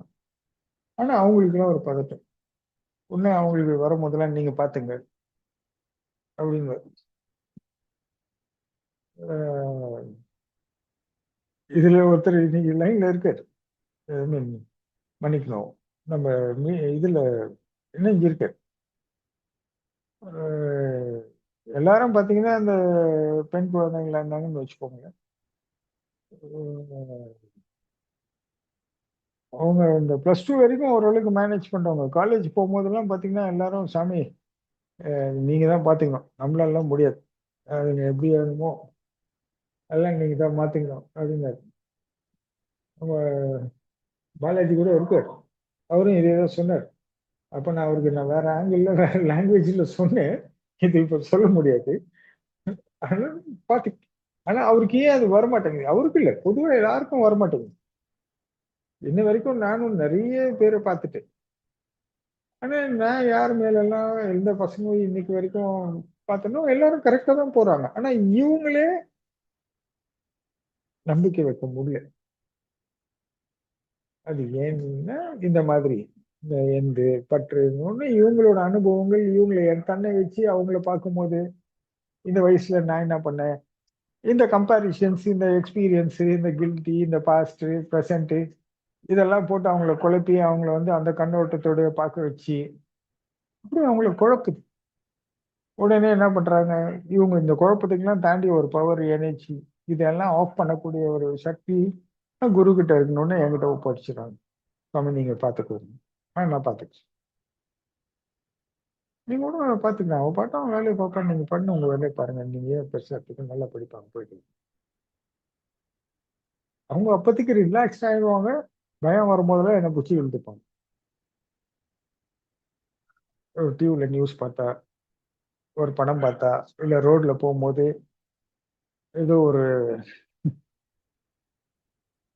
லவர்ஸை பார்த்தாலோ பசங்களை பார்த்தாலோ இந்த எண்டு கம்பேர் பண்ணிக்கிட்டே இருக்கும். இந்த பயம் எல்லாம் இருக்கும். உன்னை அப்பா அப்பா என்கிட்ட சொல்லி சொல்லி விடுங்க, நான் தான் பாத்துக்கிறேன்ட்டால எனக்கு போய் வேலையை பாருங்க போகும் அப்படின்னு சொல்லி போ. அதனால இந்த நம்பிக்கை ஏன் பிறக்க மாட்டேங்குது? அந்த எண்களோட வேல்யூ எப்படி இணையுதுன்னா அதை பொறுத்தது. அதுல ட்ரஸ்ட்ன்றது கண்டிப்பா இருக்கிறது ரொம்ப கஷ்டம். அது என்னன்னு உங்களுக்கு எல்லாம் புரியும், நான் சொல்லுவேன். ஸோ என்ன இருக்கு, எல்லாம் இந்த உடலை சார்ந்து இருக்கும்போது அந்த நம்பிக்கை பெருக்கிறது ரொம்ப கம்மியா இருக்கு. இதே அன்பு இருந்ததுன்னா நம்பிக்கை பெருக்கும். இந்த அத்தாரிட்டி, உரிமை இதெல்லாம் வரும்போது சில விஷயங்கள் இருக்கும், அது கொஞ்சம் இந்த மாதிரிலாம் இருக்கும் அப்படின்னு சொல்லிட்டு. அப்போ இந்த எண்களோட வேல்யூ வந்து பற்றுதலாவது, இந்த பற்று தான் நானாவது, இந்த நான்றது தான் இயக்கமாவது, இந்த இயக்கம் தான் வழக்கமாவது, வழக்கமானால் வேற எதுவும் புதுசா வந்தாலோ புதுசா வெளியே போனாலோ முடியாத சூழ்நிலை. இதுலக்குள்ள இருந்துகிட்டு சொத்து சேர்க்கறது, சுகம் சேர்க்கறது, கார் வாங்குறது, வீடு வாங்குறது, நகை வாங்குறது, நட்டு வாங்குறது, பணம் வாங்குறது, இப்படியே வாழ்க்கை பயணம் போயிடுது. ஸோ இவங்களுக்கெல்லாம் என்னன்னா சொத்து சுகம் இதுதான் பாதுகாப்பு, இதுதான் வாழ்க்கை, இதுதான் எதிர்காலம், சொந்த வீடு வாங்கணும், கார் வாங்கணும், பெருமையா வாழணும், நகை போட்டுக்கணும், இந்த மாதிரி நல்ல விஷயம். இந்த மாதிரி போகும்போது இவங்க என்ன எதிர்காலத்துக்கு போயிடுவாங்க, நிகழ்காலத்தை விட்டுருவாங்க. தான் வாழ்றதுக்கான நல்ல உணவு சாப்பிட மாட்டாங்க, நல்ல துணிமணி போட மாட்டாங்க, எங்கேயும் போக மாட்டாங்க, வர மாட்டாங்க. கேட்டா வாயை கட்டி வயிற்றை கட்டி சேர்த்து நான் வச்சிடணும். யாருக்கு வைக்க போறாங்க, பிள்ளைங்களுக்கு வைக்க போறாங்க அப்படின்னு சொல்லிட்டு. இதெல்லாம் சரியான்னு பாத்தீங்கன்னா சரி தப்போ அதை பத்தி நம்ம ஆராய்ச்சி பண்ண வேண்டாம். பட் இதெல்லாம் அவங்க நிகழ்காலத்திலிருந்து எதிர்காலத்தையுமே தன் வாழ்வாக மாத்தி இதெல்லாம் தன் பாதுகாப்புன்னு நினைக்கிறாங்க. ஏன்னா அவங்க இந்த உடல் தான் நான் முழுமையா நம்பிட்டாங்க.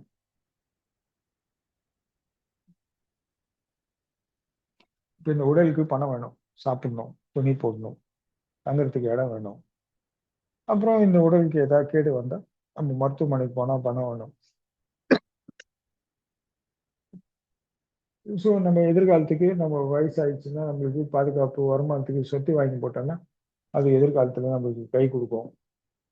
வேலை இடம் இப்போ நகை வாங்கி வச்சிருந்தா நம்மளுக்கு எதிர்காலத்துக்கு பாதுகாப்பு. அப்புறம் பொண்ணுக்கு நகை சேர்க்கணும், பிள்ளைக்கு சொத்து சேர்க்கணும், இதெல்லாம் ரொம்ப கட்டாயம் ஆயிடுச்சு. அதனால இதுதான் இயல்புன்னு போயிடுச்சு. இப்ப இந்த ஃபோக்கஸ்ல இருக்கும்போது நம்பிக்கை பிறகுதுன்றது வந்து பாத்தீங்கன்னா கொஞ்சம் கஷ்டம் தான். ஏன்னா அந்த கான்செப்டுக்குள்ள அவங்க போல. அப்ப எல்லாரும் நம்பாமையா வாழ்றாங்க அப்படின்னு நீங்க அதை கேட்காதீங்க. அது வேற நம்பிக்கை. நான் சொல்றது ட்ரஸ்ட், அன்பு, நம்பிக்கை. அஹ் அது வந்து பாத்தீங்கன்னா ஒருத்தவங்களோட கான்ஃபிடென்ஸ், அவங்களோட எந்த டிஸ்ட்ராக்ஷன்ஸ்லாம் அவங்களை டிஸ்டர்ப் பண்ணாது. இட்ஸ் ஒரு பவர். இப்ப அவங்க ஒரு இது சந்திக்கிறாங்கன்னா அவங்களோட இந்த ஆசா பாசம் சுகம் இந்த மாதிரி சுயநலம் எதுவுமே அவங்கள பலவீனப்படுத்தாம அந்த இடத்துல அந்த ட்ரஸ்ட் அவங்கள கான்ஃபிடென்ட்டா நிக்க வைக்கும். எல்லாத்தையும் சந்திப்பாங்க, ஆனா அவங்க அவங்களா இருப்பாங்க. அந்த அன்பு வந்து அவங்களுக்கு ஒரு ப்ரொடெக்ஷன்ஸை கொடுக்கும். அந்த நம்பிக்கை வந்து அவங்களுக்கு பாதுகாப்பு கொடுக்கும். அது ஒரு பவரா இருக்கும். அவங்க ஒரு கிரேட்ஃபுல்னஸோட இருப்பாங்க. ஆனா இது பாருங்க, சாமானியர்களுக்கு கொடுக்க முடியாத சூழ்நிலைன்னா அது அவங்களுக்கே கிடைக்கல. கிடைச்சாதான் அவங்க கொடுத்துருப்பாங்க. அவங்க பயந்து பயந்து வாழ்ந்ததுனால அவங்களும் அதே பயத்தை தான் ப்ரோமோட் பண்ணிட்டு இருப்பாங்க. அப்படி மாறிக்கிட்டே இருக்கும். அதனால இதெல்லாம் இப்படிதான். இந்த பற்றுதலுக்கு ஆனாவது, இந்த பற்று இப்படி இயக்கப்படும் போதுன்னு சொல்லிட்டு இதெல்லாம் சரி தப்பு நான் இப்படி இருக்கேன்றது அவங்க புரிதல் தெளிதல்னா எங்க போய் கத்துப்பாங்க. இப்போ எப்படி சொல்றது, ஒரு யோகா கிளாஸ் போகலாம், ஒரு குரு உபதேசம் கூட கேட்கலாம். நிறைய இப்போ மாடர்ன் யோகாஸ் நிறைய இருக்கு. இப்போ அவங்க எல்லாம் பாத்தீங்கன்னா இந்த வாழும் கலை, நீ இப்போ ஃப்ரெஷ் ஆகணும், எனர்ஜி ஆகணும், ஃபேமிலி ஏதோ ஒரு அவங்களுக்குன்னு ஒரு ஃபார்முலா வச்சுக்கிறாங்க. அந்த ஃபார்முலாக்குள்ளேயே தான் நீ சுத்தணும். நீ ட்ரூத்ன்ற இடத்துக்கு போகணும் அப்படின்னா நீ தனியா பயிற்சி பண்ணி போகணும். இப்ப நீ இந்த இந்த சாம்பவி முத்திரை வச்சு நீ உட்காரு, உனக்கு ஒரு பவர் கிடைக்கும். நீ இந்த ஆழ்நிலை தியானம் போ, இதுக்கு ஒரு கிடைக்கும். நீ வாசி யோகம் பண்ணு, உனக்கு ஒரு இந்த மாதிரி பெனிஃபிட்ஸ் கிடைக்கும். ஆனா இந்த அன்பு, நம்பிக்கை, அன்பு, உண்மை, நம்பிக்கை, இந்த மூன்றையும் நான் கடைபிடிக்கணும். அந்த மாதிரி விஷயங்கள் போய் தேடினீங்கன்னா கஷ்டமா இருக்கு. அந்த மாஸ்டர்ஸ்லாம் பார்த்தீங்கன்னா ரொம்ப குறைவா இருக்காங்க. இல்லாம இல்லை, இருப்பாங்க. நிறைய பேர் இருப்பாங்க. இல்ல அவங்க கிட்டயே கூட டீப் கிளாஸஸ் போறவங்க கிட்ட இருக்கலாம், இல்லையான்னு தெரியாது நம்மளுக்கு. அப்போ இதெல்லாம் நம்ம தெரிஞ்சுக்கணும் அப்படின்னா கண்டிப்பா ஒரு குருவின் உபதேசம் ரொம்ப அவசியம். அவங்க கிட்ட இருந்தா இதெல்லாம் கத்துக்க முடியும். ஆஹ் இல்லைன்னா நம்மளே நாம ஏமாத்திக்கிட்டு, மற்றவங்களை ஏமாத்திட்டு, உன்னால நீ கேட்ட, என்னால நீ கே என்ன உன்னால நான் கேட்டேன், என்னால நீ கேட்டேன்ற மாதிரி தான் வாழ்க்கை பயணமா இருக்கும். அது ரொம்ப ஏமாற்றத்தையும், விரக்தியும், தோல்வியும், சோர்வும் கொடுத்து ஸ்பைச விஷயங்கள் மட்டுமே புத்துணர்வு அந்த மாதிரிலாம் போகும்போது ரொம்ப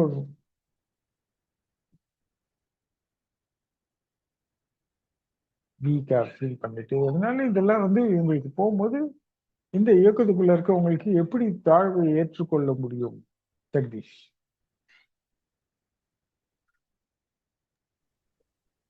கடினம் தான்.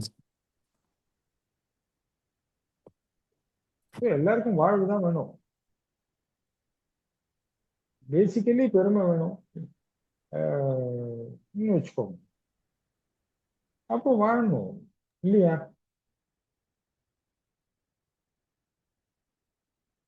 அது ஒண்ணும் பண்ண முடியாது. இந்த தாழ்வை ஏற்றுக்கொள்ற மனம் எங்கடா வரும் அப்படின்னா பாத்தீங்கன்னா, நீங்க பேசிக்கலி ஒரு யோகம் கை கூடனாவே நீங்க தாழ்ந்தாதான் யோகம் கை கூடும். இல்லைன்னா நீங்க எதிர்த்து இந்த மாதிரி ஒரு புள்ள இருந்துக்கிட்டு சும்மா நான் தியானம் பண்றேன், பட்டை போட்டுக்கினேன், கொட்டை போட்டுக்கினேன், மொட்டை போட்டுக்கினேன், காய் வெட்டி கட்டிக்கினேன், ஒரு எனக்கு வந்து பாத்தீங்கன்னா இது வருது, அது வருது, இது எங்கேயோ பார்த்தது, எங்கேயோ கேட்டது, எங்கோ படிச்சது, அதை தன் பாவமாக பாவிச்சு சில வார்த்தைகள் சொல்ல, எது அறியாத மக்கள் எதை சொன்னாலும் நம்பும். ஒண்ணு அவங்களுக்குன்னு ஒரு விஷயங்கள் உருவாக்கிட்டு அவங்க தனக்குன்னு ஒண்ணு பாவிச்சுக்கிட்டு அப்படி போகும். ஸோ இதெல்லாம் பயன் தருமான்னு பாத்தீங்கன்னா நான் ஒன்றும் தராது.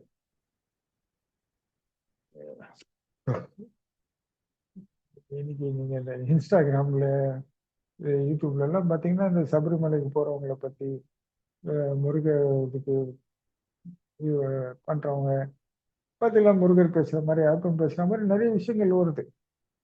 அது பார்க்கறதுக்கு ஒரு நகைச்சுவையோட இருந்தாலும் அதுல நிறைய உபதேசங்களுமா இருக்கு, உண்மையாவும் இருக்கு.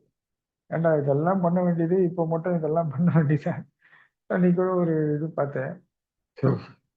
ஐயப்பா, நான் சாமி ஐயப்பா, நான் ஒரு மாலை போட்டேன் நானும் சாமி, நீ எனக்கு கேட்ட வரம்லாம் குத்துணும், நான் வரேன் அப்படின்னு சொல்லிட்டு இவன் சொல்லுவான். அதுக்கு ஐயப்பன் சொல்ற மாதிரி, ஏன்னா நீ தான் சாமி ஆச்சே, உனக்கு நான் ஏன் வரம் கொடுங்க, உனக்கு நீயே வரம் குத்துக்கோ அப்படின்னு சொல்லி ஐயப்பன் சொல்ற மாதிரி ஒரு வீடியோஸ்லாம் இருந்துட்டு, அந்த மாதிரி முருகர் பத்தி நிறைய பத்தெல்லாம் போட்டுட்டு இருப்பாங்க, முருக பக்தர்கள் இந்த மாதிரிலாம். பட் இதெல்லாம் உணர்ந்து அறிந்து போடணும்.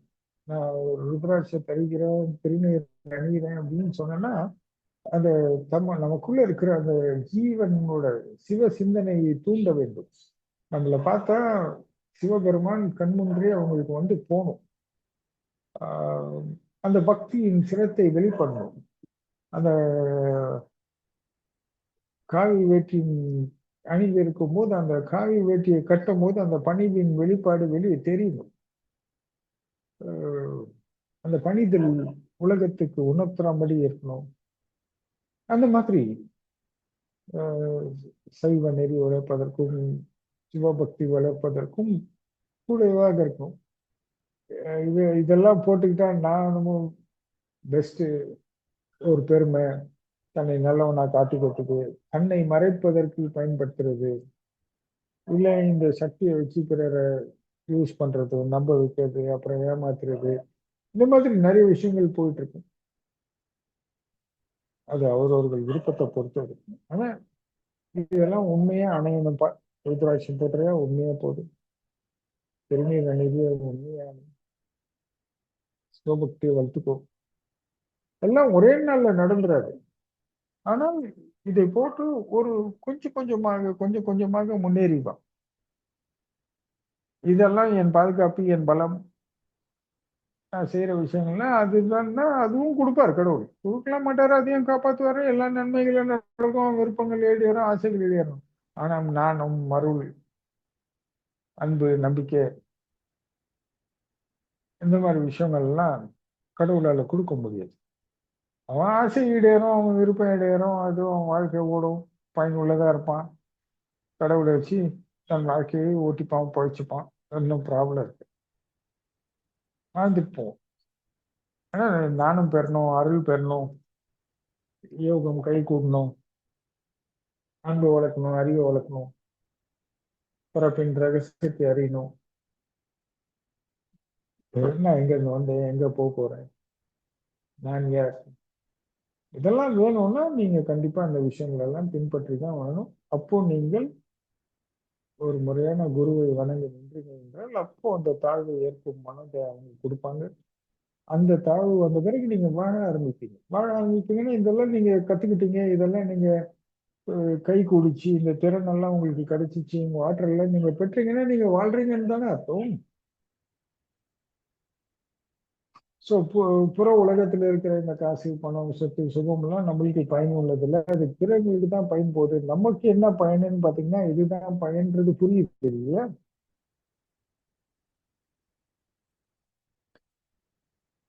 அப்போ இதை அக்செப்ட் பண்ணோம்னா இந்த மாதிரி உண்மையான இடங்களை நோக்கி பயணிக்கணும். இப்படி இல்லைன்னா வந்தோம் போனோம், வந்தோம் இன்னும் போனோம், அவ்வளவுதான் முடிஞ்சு. பிறந்தோம், வளர்ந்தோம், உண்டோம், உறங்கணும், ரெண்டு புள்ளிய கத்தோம், அதை கல்யாணம் பண்ணி கொடுத்தோம், காலம் முடிஞ்சு போச்சு, போடா. இது தப்பு இல்லை.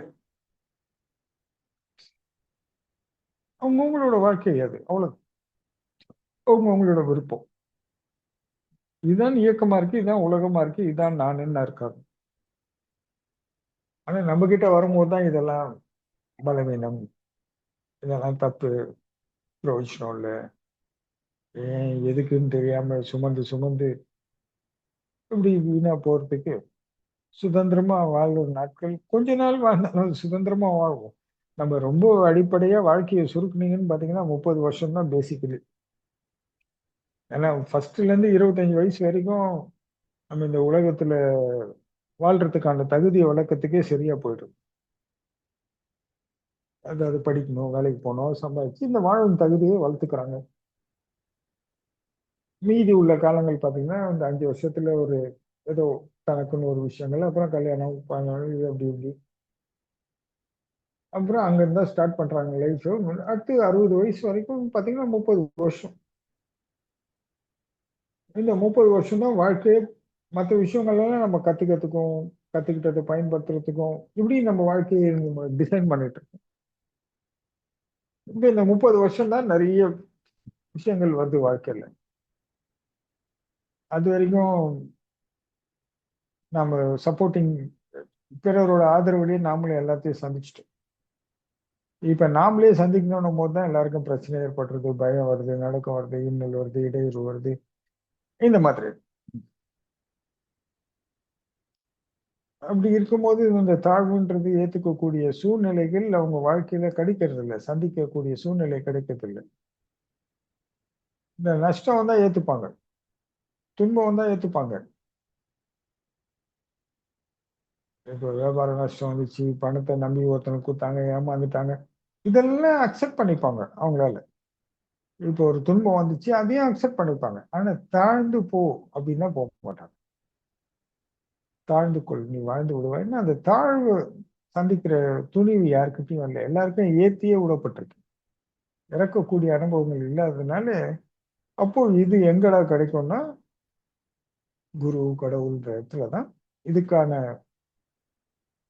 உபதேசங்களோ, பேச்சுக்களோ, வார்த்தைகளோ, இல்ல அதன் அனுபவங்களோ, அது இருந்தால் என்ன பயன், இந்த மாதிரி விஷயங்களும் இங்கதான் கிடைக்கும். மற்றபடி சாமானியர்கள் வெறும் இதுல நடைமுறை வாழ்க்கையில இதை சந்திக்கக்கூடிய வாய்ப்புகள் அவர்களுக்கு இல்லாம போறதுனால அவங்களால அதுவும் கிடைக்குது. புரிஞ்சுதுங்களா ஜெகதீஷ்? புரிந்தது சுவாமி. சொல்லுங்க.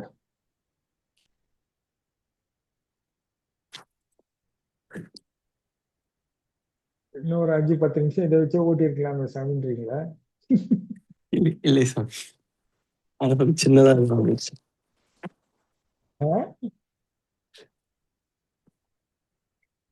நான் ஒண்ணுதானே கேட்டேன், 1 மணி நேரம் வச்சு செஞ்சுட்டு என்னன்னு சொல்றீங்களா? ஏன் இதை சொல்றேன்னா, அந்த உண்மை உங்களுக்கு புரியணும். 1 வேர்ட்ல நான் ஆன்சர் பண்ணலாம், ஆனா அது உங்களுக்கு நம்பிக்கணும். நீங்க அவ்வளவுதான், சாமி சொல்லிட்டாங்க அது அப்படிதான் நம்புறீங்க. ஆனா அது ஒரு கோணல்லையும் நம்ம அதை விவரிச்சு விவரிச்சு பார்க்கும்போது நடைமுறை வாழ்க்கையில நீங்க என்ன சந்திக்கிறீங்களோ அதை பத்தி மட்டும்தான் நான் பேசுறேன். அந்த சந்திப்புகள் போது இது வருதான்னா வரமாட்டேங்குது இல்லையா? ஸோ இப்போ ஒரு 10 தரப்பு மக்கள் இருக்காங்க. இப்போ நம்ம இதுல வந்து பாத்தீங்கன்னா ஒரு 20 வயசு பையனை கேட்டுட்டு இருப்பான், 25 வயசு, 30 வயசு, 40 வயசு, 50 வயசு, 60 வயசு, 70 வயசு, அதுக்கு மேலேயா இருக்கலாம், இல்ல அதுக்கு கீழே 20 வயசுக்கு கீழே இருக்கலாம். ஆனா எல்லாருக்கும் எல்லாமே புரியணும். அவங்கவுங்க நிலையில அவங்கவுங்களுக்கு ஒரு உதாரணம் கிடைச்சதுன்னா டக்குன்னு கேட்ச் பண்ணுவாங்க, புரிதல் சுலபமாக இருக்கும். இல்லைன்னா இது என்ன பெரிய விஷயமா இருக்கு, நம்மளுக்கு சிந்தனை கெட்டாததோ, நமக்கு அறிவு கெட்டாத விஷயத்த சுவாமி சொல்றாரோ அப்படின்னு போவாங்க. அப்படி இல்லை. ஸோ அவங்க சந்திக்கிற ஒரு விஷயத்துல இதை ஃபீல் பண்ணாங்கன்னா டக்குன்னு ஆமாமா கரெக்ட், உடனே டக்குன்னு உங்களுக்கு ஸ்ட்ரைக் ஆகும். அது ஒன்று ஃபாலோ பண்ணலாம், அட்லீஸ்ட் இம்ப்ளிமெண்ட் ஆகலாம். ஒரு சின்ன ஆக்ஷன்ஸ் வந்து, இப்போ ஒரு ஆக்ஷன்ல ரியாக்ஷன் ரொம்ப வேகமா இருக்குன்னா அந்த ரியாக்ஷன் ஸ்லோவா இருக்கலாம். நாளைக்கு அந்த ஆக்ஷன் நாம ரியாக்ட் பண்ணாம போகலாம். ஸோ டெவலப் ஆகலாம். வாழ்வுன்றது ரொம்ப வர்த்தபிள் விஷயம். நம்ம வாழ்வை பத்தி செஞ்சுட்டு நஷ்டப்பட்டுக்கிட்டே இருக்கோம், இல்லை ஏற மாட்டோம், அதே இடத்துல நிற்கிறோம். அட்லீஸ்ட் இது பண்ண நம்ம உயர்வோன்ற மாதிரி ஒரு அவங்களோட எக்ஸ்பீரியன்சஸ்ல அவங்களுக்கு நிறைய கிடைக்கும். ஸோ வாழ்க்கையில வர விஷயத்தங்கெல்லாம் அக்செப்ட் பண்ணிப்பாங்க. இந்த தோல்விகள் இழப்புகளுக்கெல்லாம் துவண்டு போகாம இந்த தன்னம்பிக்கை பெருக்குவதற்கு இதெல்லாம் ஒரு வாய்ப்பு அளிக்கும். அதனால எல்லா கோணங்கள்லயும் இதை சொல்றேன். புரிஞ்சுதுங்களா ஜெகதீஷ்? புரிந்தது சுவாமி. ம்.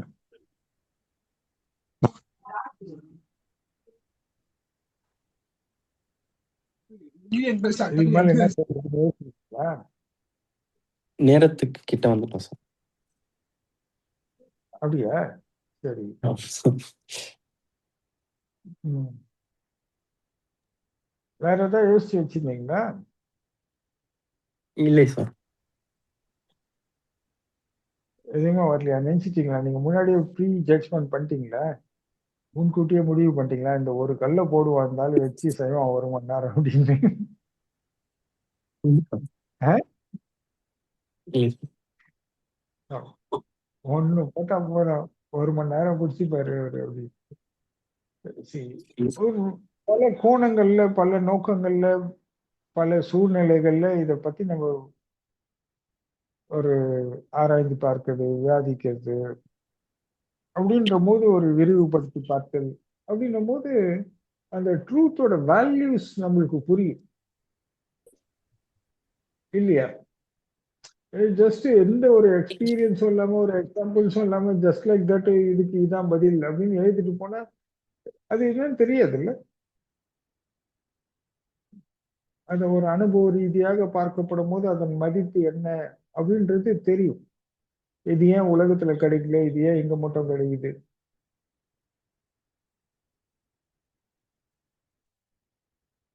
அந்த மாதிரி ஒரு விஷயங்கள் புரியணும்னா அதை பத்தி நம்ம விரிவா பேசினா தான் புரியும் இல்லையா? ஆமாம் சார். ம்.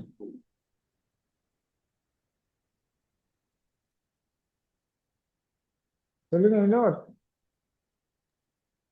சுவாமி, குழந்தை சைலண்ட் ஆயிடுச்சு. உண்மை வாயெடுத்து நின்று விட்டார் போல இது. நம்ம நிறைய பேசியிருக்கோம் சார். அதாவது தாழ்வு யோகத்துக்கு தாழ்வு மிகவும் முக்கியம். தாழ்வதுதான் யோகம். ம். அதனால ஆமா. கேள்வி. அது ம். மிகவும் ம். முக்கியமாக இருக்கின்ற பகுதி. அதாவது நம்ம மன கண்டிப்பாக. ஒழுங்கு, மன ஒழுக்கம், அந்த பண்பு எல்லாமே தாழ்ந்தா மட்டும்தான் சாமி வருது. ஆமாப்பா. தன்னை மிகைப்படுத்த ஆரம்பிச்சுட்டோம்னா எல்லாமே தப்பா தானே போகும். இல்லையா? ஆம். இப்ப தன்னடக்கம் அப்படின்னா என்ன? எது இருந்தாலும் அதெல்லாம் நமக்குள்ள. அதை வச்சு பிறரை துன்புறுத்துவதோ, பிறரை உயர்த்தியோ, தாழ்த்தியோ பேசக்கூடாது இல்ல? ஆம் சார். அதானே தன்னடக்கம். சோ இதெல்லாம் எப்படி வரும்? பயந்து வரக்கூடாது. ஐயா அவன் பொறாமப்பட்டுருவானோ, கடன் கேட்டுருவானோ, அவன் ஏதாவது பறிச்சுன்னு போயிடுவானோ, கொள்ளையடிச்சிருவான். இந்த பயத்துல அப்படியே பணிவா இருக்கிற மாதிரி, தன்னடக்கமா இருக்கிற மாதிரி காட்டக்கூடாது. அத்தவன் கண்ணு வச்சிருவான்னு சொல்லிட்டு நான் எளிமையாகிறேன். அந்த மாதிரிலாம் இருக்கக்கூடாது. நான் சொல்றது உண்மையான தன்னடக்கம் சொல்றேன். இப்ப நிறைய பேர் பாத்தீங்கன்னா, பெரிய பணக்காரனா இருப்பாரு, எல்லாம் இருப்பாரு. ஆனா அவர் ரொம்ப தன்னை எளிமையா காமிச்சுப்பாரு, எல்லாம் பண்ணிப்பாரு. அதுல ஒரு பெருமை தேடி நிற்பாங்க. அதுல ஒரு பயம் இருக்கும். இன்னொருத்தவங்களுக்கு எல்லாம் பாத்தீங்கன்னா, ஆஹ் ஆஹ் இந்த மாதிரி பயங்கள்லாம் இருக்கும். அப்படி இருக்கக்கூடாது. அந்த தன்னடக்கம் உண்மையா இருக்கும். அந்த இடத்த சொல்றேன் நான். ஒண்ணு இந்த என்ன ஒரு தன்னடக்கமா இருக்காரு பாருப்பா. எவ்வளவு பெரிய ஆளு ஒருத்தருமா. ஆனா இப்படி ஒண்ணும் இல்லாட்டுதான் அப்படி ஆடுதுங்க. அப்படின்னு ஒரு கம்பாரிசன்ஸ் எல்லாம் சொல்லி கமெண்ட்ஸ் போடுவாங்க. அப்படி இல்லை. அந்த தன்னடக்கம் மற்றவர் நம்மளை போற்றணும், உயர்த்தணுன்றதுக்கெல்லாம் நோக்கம் இல்லை. நாம் நாம இருப்பதற்கு வெறும் இந்த பணமோ, சொத்தோ, சுகமோ, பணமோ, பதவியோ அதுதான் நான் நம்பல. இந்த தன்னடக்கத்துக்கு ஒரு விளக்கம் பாருங்க. நீங்க என்னோட பதவி நான் வந்து ஒரு ஐஏஎஸ் ஆபீசர், கலெக்டர். எனக்கு அந்த சீட்ல இருக்கும்போது தான் நான் கலெக்டர்.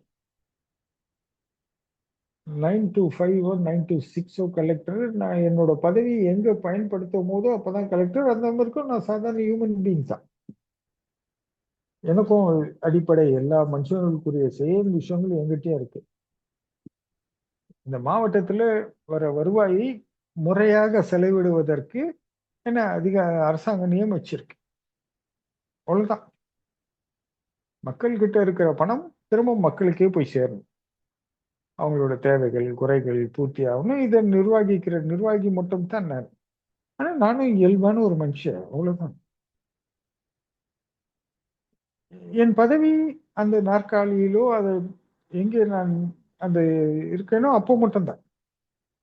அந்த பதவி தான் நான் நம்ப ஆரம்பிச்சிட்டேன்னா பிரச்சனை. நான் பணக்காரன் அப்படின்னா நான் பணக்காரன் வந்து இல்லை. அந்த பணம் எங்கே அது எப்படியோ அப்படி. ஸோ இந்த பணமோ, பதவியோ, சொத்தோ, சுகமோ என்று நான் என்று போவாமல், நான் என்பவன் சுவாமியின் பணிந்து நிற்பவன், குருவை வணங்கி நிற்பவன், கடவுளோட அருளுக்கு ஏங்கி நிற்பவன்,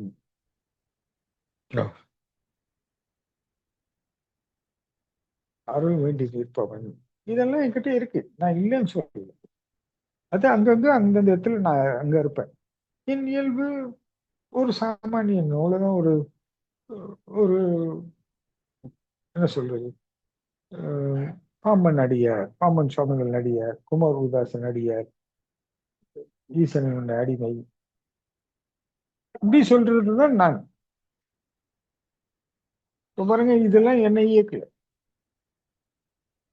இதன் நோக்கத்துக்குள்ள நான் போயிட்டேன்னா கண்டிப்பா நான் தொலைஞ்சு போயிட்டேன். வாழ்நாள் முழுக்க தேடினாலும் நான் திரும்பி இந்த இடத்துக்குலாம் வரவே முடியாது.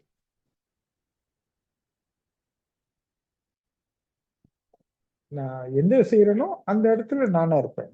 இந்த இடம் முடிஞ்சிச்சா நான் இயல்புக்கு வந்து என் இயல்பு என்பது அமைதி, சமாதானம், ஒற்றுமை, நிதானம், தெளிவு, உறுதி, தன்னம்பிக்கை, தைரியம், ஒழுக்கம், பண்பு, யோகம், நாணம், பக்தி, சிரத்தை. இதுதான் நான். இந்த சொத்தோ, சுகமோ இதெல்லாம் இல்லாமல் நான் என்பவன் இதான். என் மனம், உடல் எல்லாம் எதற்காகனா நான் ஆன்மாவை அடைவதற்காக, ஆன்மாவை தேடுவதற்காக.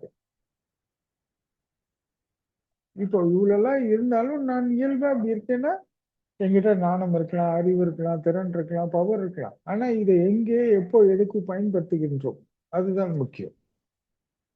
அப்போ இதெல்லாம் வச்சுக்கொண்டு நம்ம அமைதியாக இருக்கிறோம், பொறுமையா இருக்கிறோம், எல்லாமே செய்யறோம்னா இதுக்கு பேர் தன்னடக்கம்.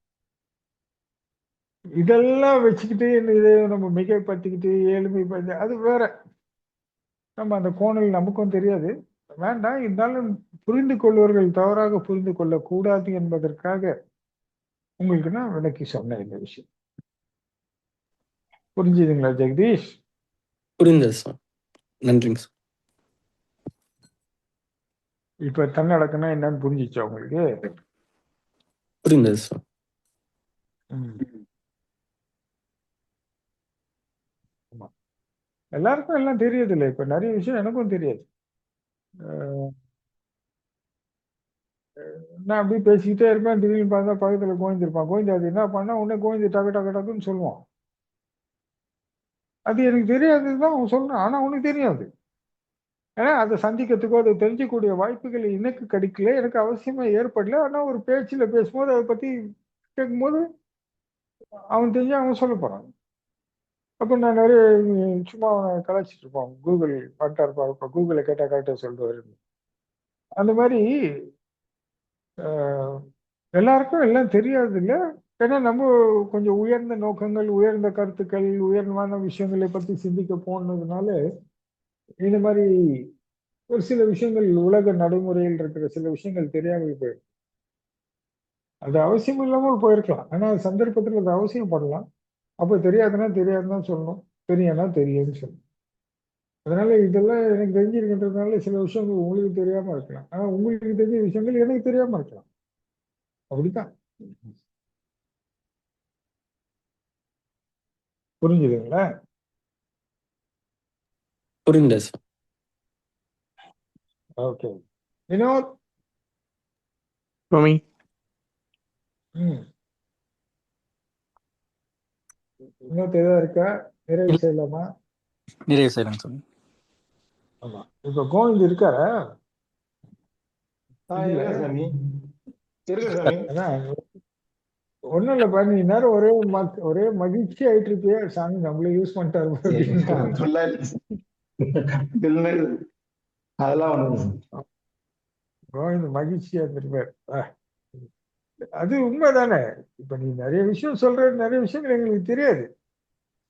அது தெரியாத சொல்லும்போது நீ சொல்லும்போது நாங்க கேட்டுக்க தானே செய்யறோம். ம். அப்படிலாம் இல்ல சாமி.